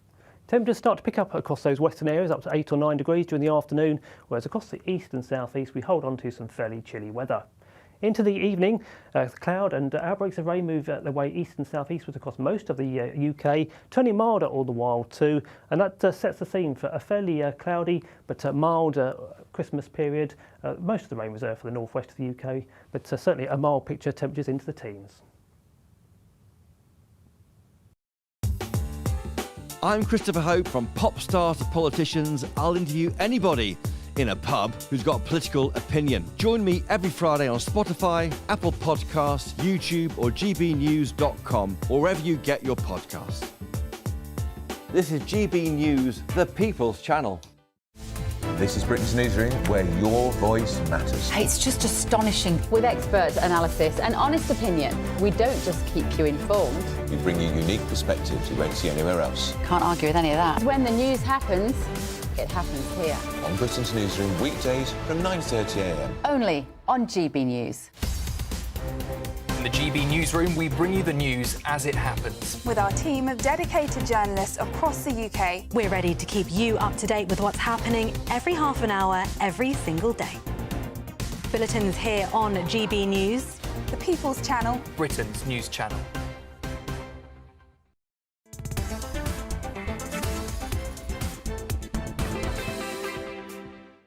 39 minutes after 5 o'clock, 21 minutes to go now. If you just joined me, I'm Nana Akua. I'm not pleased about it, but that's the song. Remember that one? But if you just tuned in, where have you been? I'm glad you're here now, and I'm glad we can do some stuff together. Good, because we've got time now for the Great British debate, and I'm asking, do you believe the BBC is a two-tier broadcaster? They're refusing to play this anti-Keir Starmer parody song. Have a listen. It'll be freezing this Christmas while Keir Starmer's warm. Yet the BBC were happy to play an anti-Thatcher song back in the 80s called Stand Down, Margaret. So for the Great British debate this hour, I'm asking, do you believe the BBC's a two-tier broadcaster? Joining me now, broadcaster and columnist Lizzie Cundy, also broadcaster and journalist Danny Kelly. We must start with Danny Kelly. Ex-BBC. Ex-BBC. OK, listen, here's my take on it. If it was about the Conservatives, particularly if it was about Boris Johnson, I think they would have aired it. What really frustrates me about the BBC's comment here is that, and it's rather arrogant, it's not what our listeners want to hear or something. How the hell do they know what the licence fee payers want to hear? I always remember, and this just sort of qualifies my position about Boris Johnson and the BBC. I always remember, you may remember Boris Johnson was suffering with COVID really badly. He was in St Thomas's Hospital, and the BBC were preparing his obituary, which you do. In showbiz and in media, whilst people are still alive, you prepare an obituary. And the BBC in London entrusted the BBC in Birmingham to do a radio obituary. And the BBC in London told the BBC in Birmingham, where I was based, that if we were to use music to illustrate his life, whether it was lyrically or whether it was without any lyrics, the song that we were to choose must not, listen to this, contain the word love. Really? Must not contain the word love. And that was an edict from the BBC in London to the BBC in Birmingham. Gosh, well, that shows what they think of Boris Johnson. So it couldn't have contained the word love. Now, I'll leave it up to your imagination why they made that decision. Luckily, he didn't die. So is it a two-tier broadcaster? All I can say is that if it was about the Conservatives, I reckon they'd have played it. You think? Let me just remind the BBC of a track and someone who's a friend of mine, Holly Johnson. They banned Frankie Goes to Hollywood, and they wouldn't play it. I think it was Mike Reed, that actually, the DJ. and that went to #1. So I would say, watch out, BBC. Because I think this could well do the same. Well, it is at #1, I think. In the download No, charts, but if it you is, start yes. to ban anything, and look, they, you know, as we've said, they were happy to play Stand Down Margaret. I mean, how is this fair? They're supposed to be impartial, and why not? And also, let's not forget, this track, money goes to charity. Yeah, but it's their response as to why won't you play it. It's not what our audience want to hear. But that's it's not as binary as that. There are millions of people who do want to hear it. Well, let me tell you. So it's an editorial, political decision not to play it. I was at this great Christmas spectacular show last night in Thursford and in North Norfolk, and they were playing this track, and everyone was laughing. You know, bit of fun, and it was going to charity. And obviously, they're not laughing at the pensioners. What they're laughing at it's a parody of. It's basically it's a Mickey take out of Chris Starmer.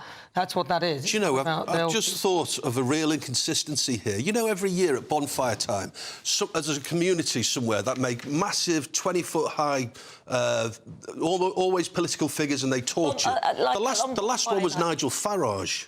Or Nigel Farage has been one of these sorts of public figures that are 30 feet high, made of, I don't know, and they torch it. Now, the BBC do lots of articles on that, and they'll send a camera crew down to see a Conservative or a Reform-type figure torch because it's a bit of fun. Now, surely they should not be reporting on that. Maybe the reason they don't want to do that is because if you then play this particular track, you are then almost... denigrating one of the people in a political party. You see what I mean? So then, if they play it, then they are then offending people who voted Labour. If they don't play it, they may be offending people who didn't. But the bottom line is, they don't want to make any political statement at all. They haven't said that, though. No, but I'm just saying that, listen, I'm not quoting what they're saying. I'm just saying that perhaps that could be a reason. But listen, this is what Lucia Bell says. She says the BBC is Labour's state propaganda machine. So that's what her view is. Lorraine says, to Nana, Lizzie and Danny, wishing you all happy Christmas and Happy New Year. Thank you. 2025, that's really nice. It's lovely. And then Benny B says, Labour have brought up more ways to tax the population than any previous government. That's one thing they are good at. Well, I mean, look, they tied themselves in knots by saying we're not going to raise VAT or income tax or NI, and then they had to raise NI, but then they said it was on the employers rather than the employee, and that's not working people. Being very tricky with the working people. And I've just had a funny tweet. They're saying apparently Starmer has organised a nativity play. Really, yeah, he's playing Joseph. We've got Rachel playing Mary, but in their cabinet they're finding it hard to find 3 wise men. Very funny. Thank you, Richard. Bravo. On that bombshell and on that hilarity, thank you, Lizzie Candy. If you're in search of some winter sun, here is the forecast for some of the top European holiday destinations. Dinner under the stars tonight? That reminds me of our travel insurance. You mean All Clear Skies? All Clear Travel Insurance sponsors GB News Travel Destinations forecast. Hello there, welcome to your latest winter sun forecast. If you're travelling over the Christmas period, it's certainly going to remain unsettled for central parts of the Mediterranean. As an area low pressure brings some strong winds, some heavy rain and also some snow to the higher levels. Something a little bit quieter for parts of Iberia, plenty of sunshine to be had here, but then down towards the Canaries, still the risk of some showers, although it will improve here as we approach Christmas Day itself. Temperatures in Madeira reaching around 20 degrees on Christmas Day. All Clear Travel Insurance sponsors GB News Travel Destinations forecast. So if you are planning to travel somewhere, there are your forecasts. Humpty Tilsey says the BBC stating the song doesn't fit with their audience is a load of rubbish.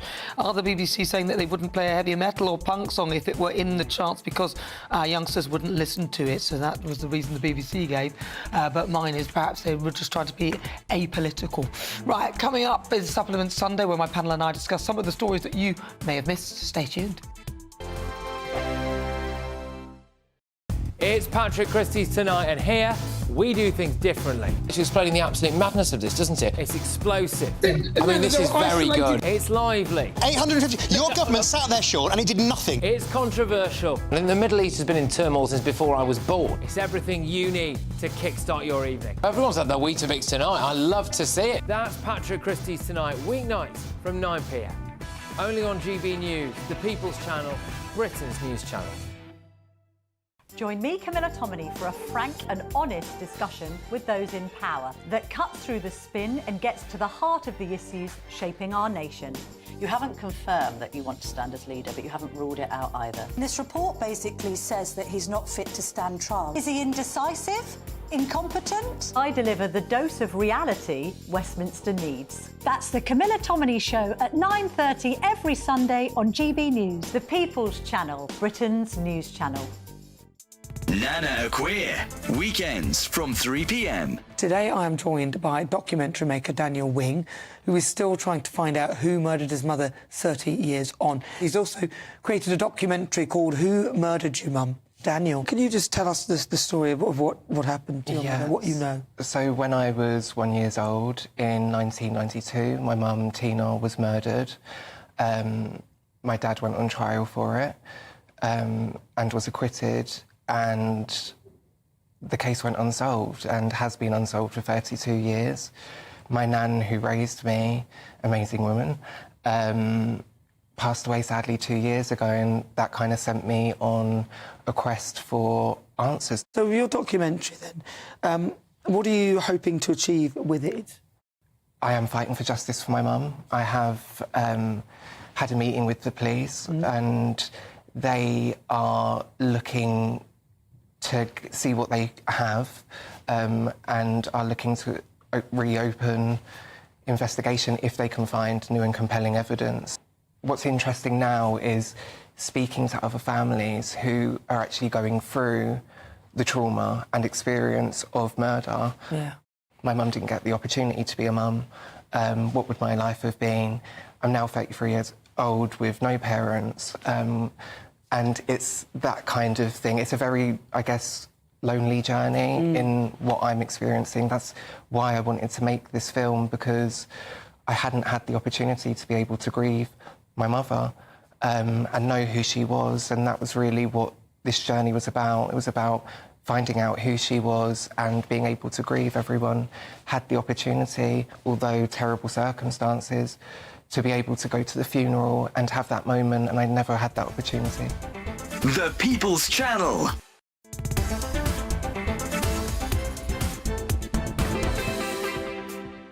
Right, welcome. If you just tuned in, welcome aboard. This is GB News, my last show before Christmas. I'm Nana Akua. Really great to have your company this afternoon.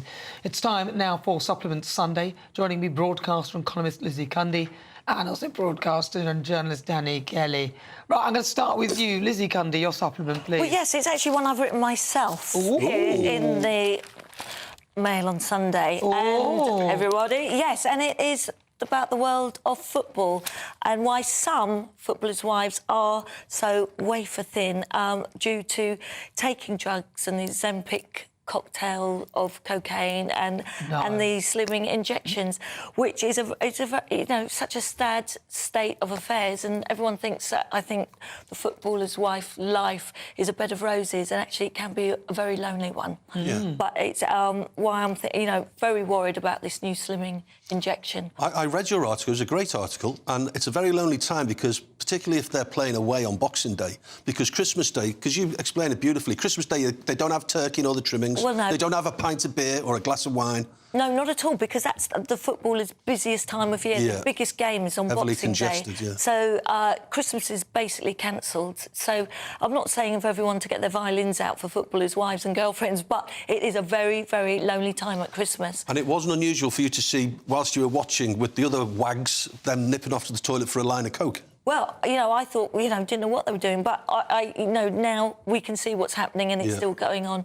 And it is, as I said, can be a very lonely life. It's an in-depth insight into the world of football. Yeah, it's a great article. I read this. I didn't even know you were on today. I read it this morning. So I thought it was a great article. Yes, on the Mail on Sunday. Wonderful, wonderful. Danny, now listen, after the show, we're going for a quick bevy, and then I've got to drive 96 miles north back home to the Midlands. And tomorrow, according to the papers and this fabulous station, GB News, we're reporting that 22 million drivers are going to hit the roads in the next 48 hours. Now, I can't get that round my head. There's 63 million people in the United Kingdom, so a third of them are going to be on the roads. Well, that doesn't ring true, because a third of them, you're assuming, are adults who have driving licences, not older people who may decide not to drive, or kids who haven't got driving licence. The maths doesn't add up for me, but what does add up for me is tomorrow it's going to be absolutely mental out there.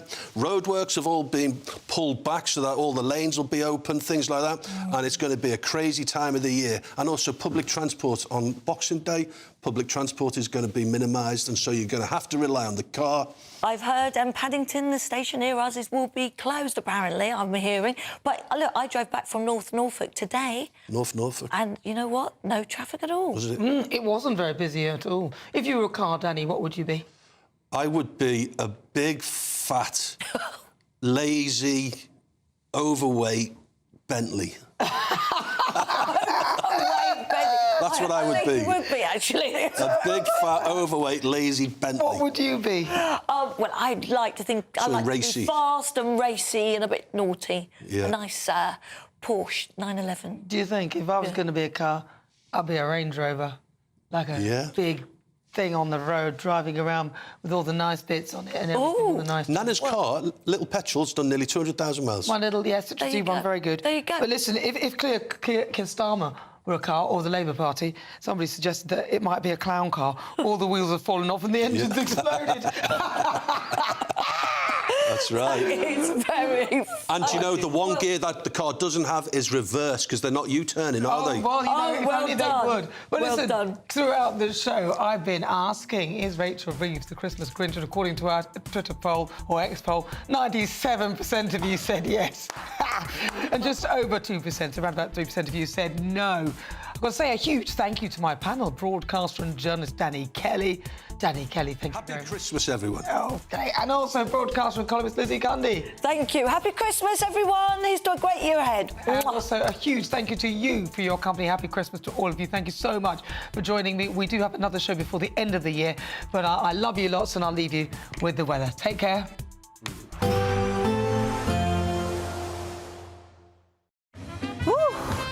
A chilly start will give way to a lovely, warm afternoon.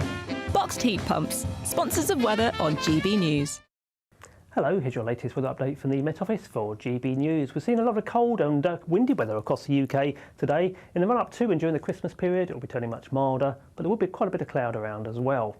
Low pressure's anchored towards the northeast of the UK at the moment, tightly packed isobars indicating a strong north to northwesterly airstream. And in fact, we hold on to strong winds across the north and west, particularly as we go into the evening. A wind warning in force until 9 o'clock this evening across those northern and western areas. Plenty of showers too for the first part of the night, and into the early hours, 1 or 2 showers lingering across the northeast of Scotland. Elsewhere, a lot of dry weather around, some clear weather too, and cloud increasing across Northern Ireland later in the night there. Temperatures generally holding a little bit above freezing, but in 1 or 2 spots could see a touch of frost by Monday morning, and 1 or 2 icy patches across the north and northeast of the UK as well. As for Monday itself, well, we get off to a bit of a wintry start still across the hills of Scotland there. 1 or 2 wintry showers at this stage of the day. The best of the early clear sunny weather towards the south and west of the country. Meanwhile, cloud increasing further across Northern Ireland, bringing some patchy rain in across northern and western spots. The odd shower feeding in across parts of Wales and northwest England, feeding in through the Cheshire Gap in that northwesterly wind. Whereas towards the south and east of England, more in the way of fine, clear or sunny weather around to start the day on Monday. As we go through the day then, the south and east of the country holds on to plenty of sunshine, turning brighter rather than sunny into the afternoon as cloud starts to increase from the west. And that cloud thickening across many northern and western spots, some outbreaks of rain moving in from the west. And again, a fairly breezy picture out across those western spots. Temperatures start to pick up across those western areas up to 8 or 9 degrees during the afternoon, whereas across the east and southeast we hold on to some fairly chilly weather. Into the evening, cloud and outbreaks of rain move their way east and southeastwards across most of the UK, turning milder all the while too, and that sets the scene for a fairly cloudy but mild Christmas period. Most of the rain reserved for the northwest of the UK, but certainly a mild picture, temperatures into the teens. A nice bright morning will generate a lovely warm day, right through to the evening. Boxed Solar, sponsors of weather on GB News. Imagine getting a call to tell you that you've won £50,000 in tax-free cash, our biggest cash prize of the year. Oh my God. That's a big surprise. Oh my God. This is amazing. I'm in shock. I'd say don't hesitate, do it. For another chance to win, text cash to 63232. One entry costs £2 plus one standard network rate message. Or text bonus to 63232. 5 entries cost £5 plus one standard network rate message. Go to gbnews.com.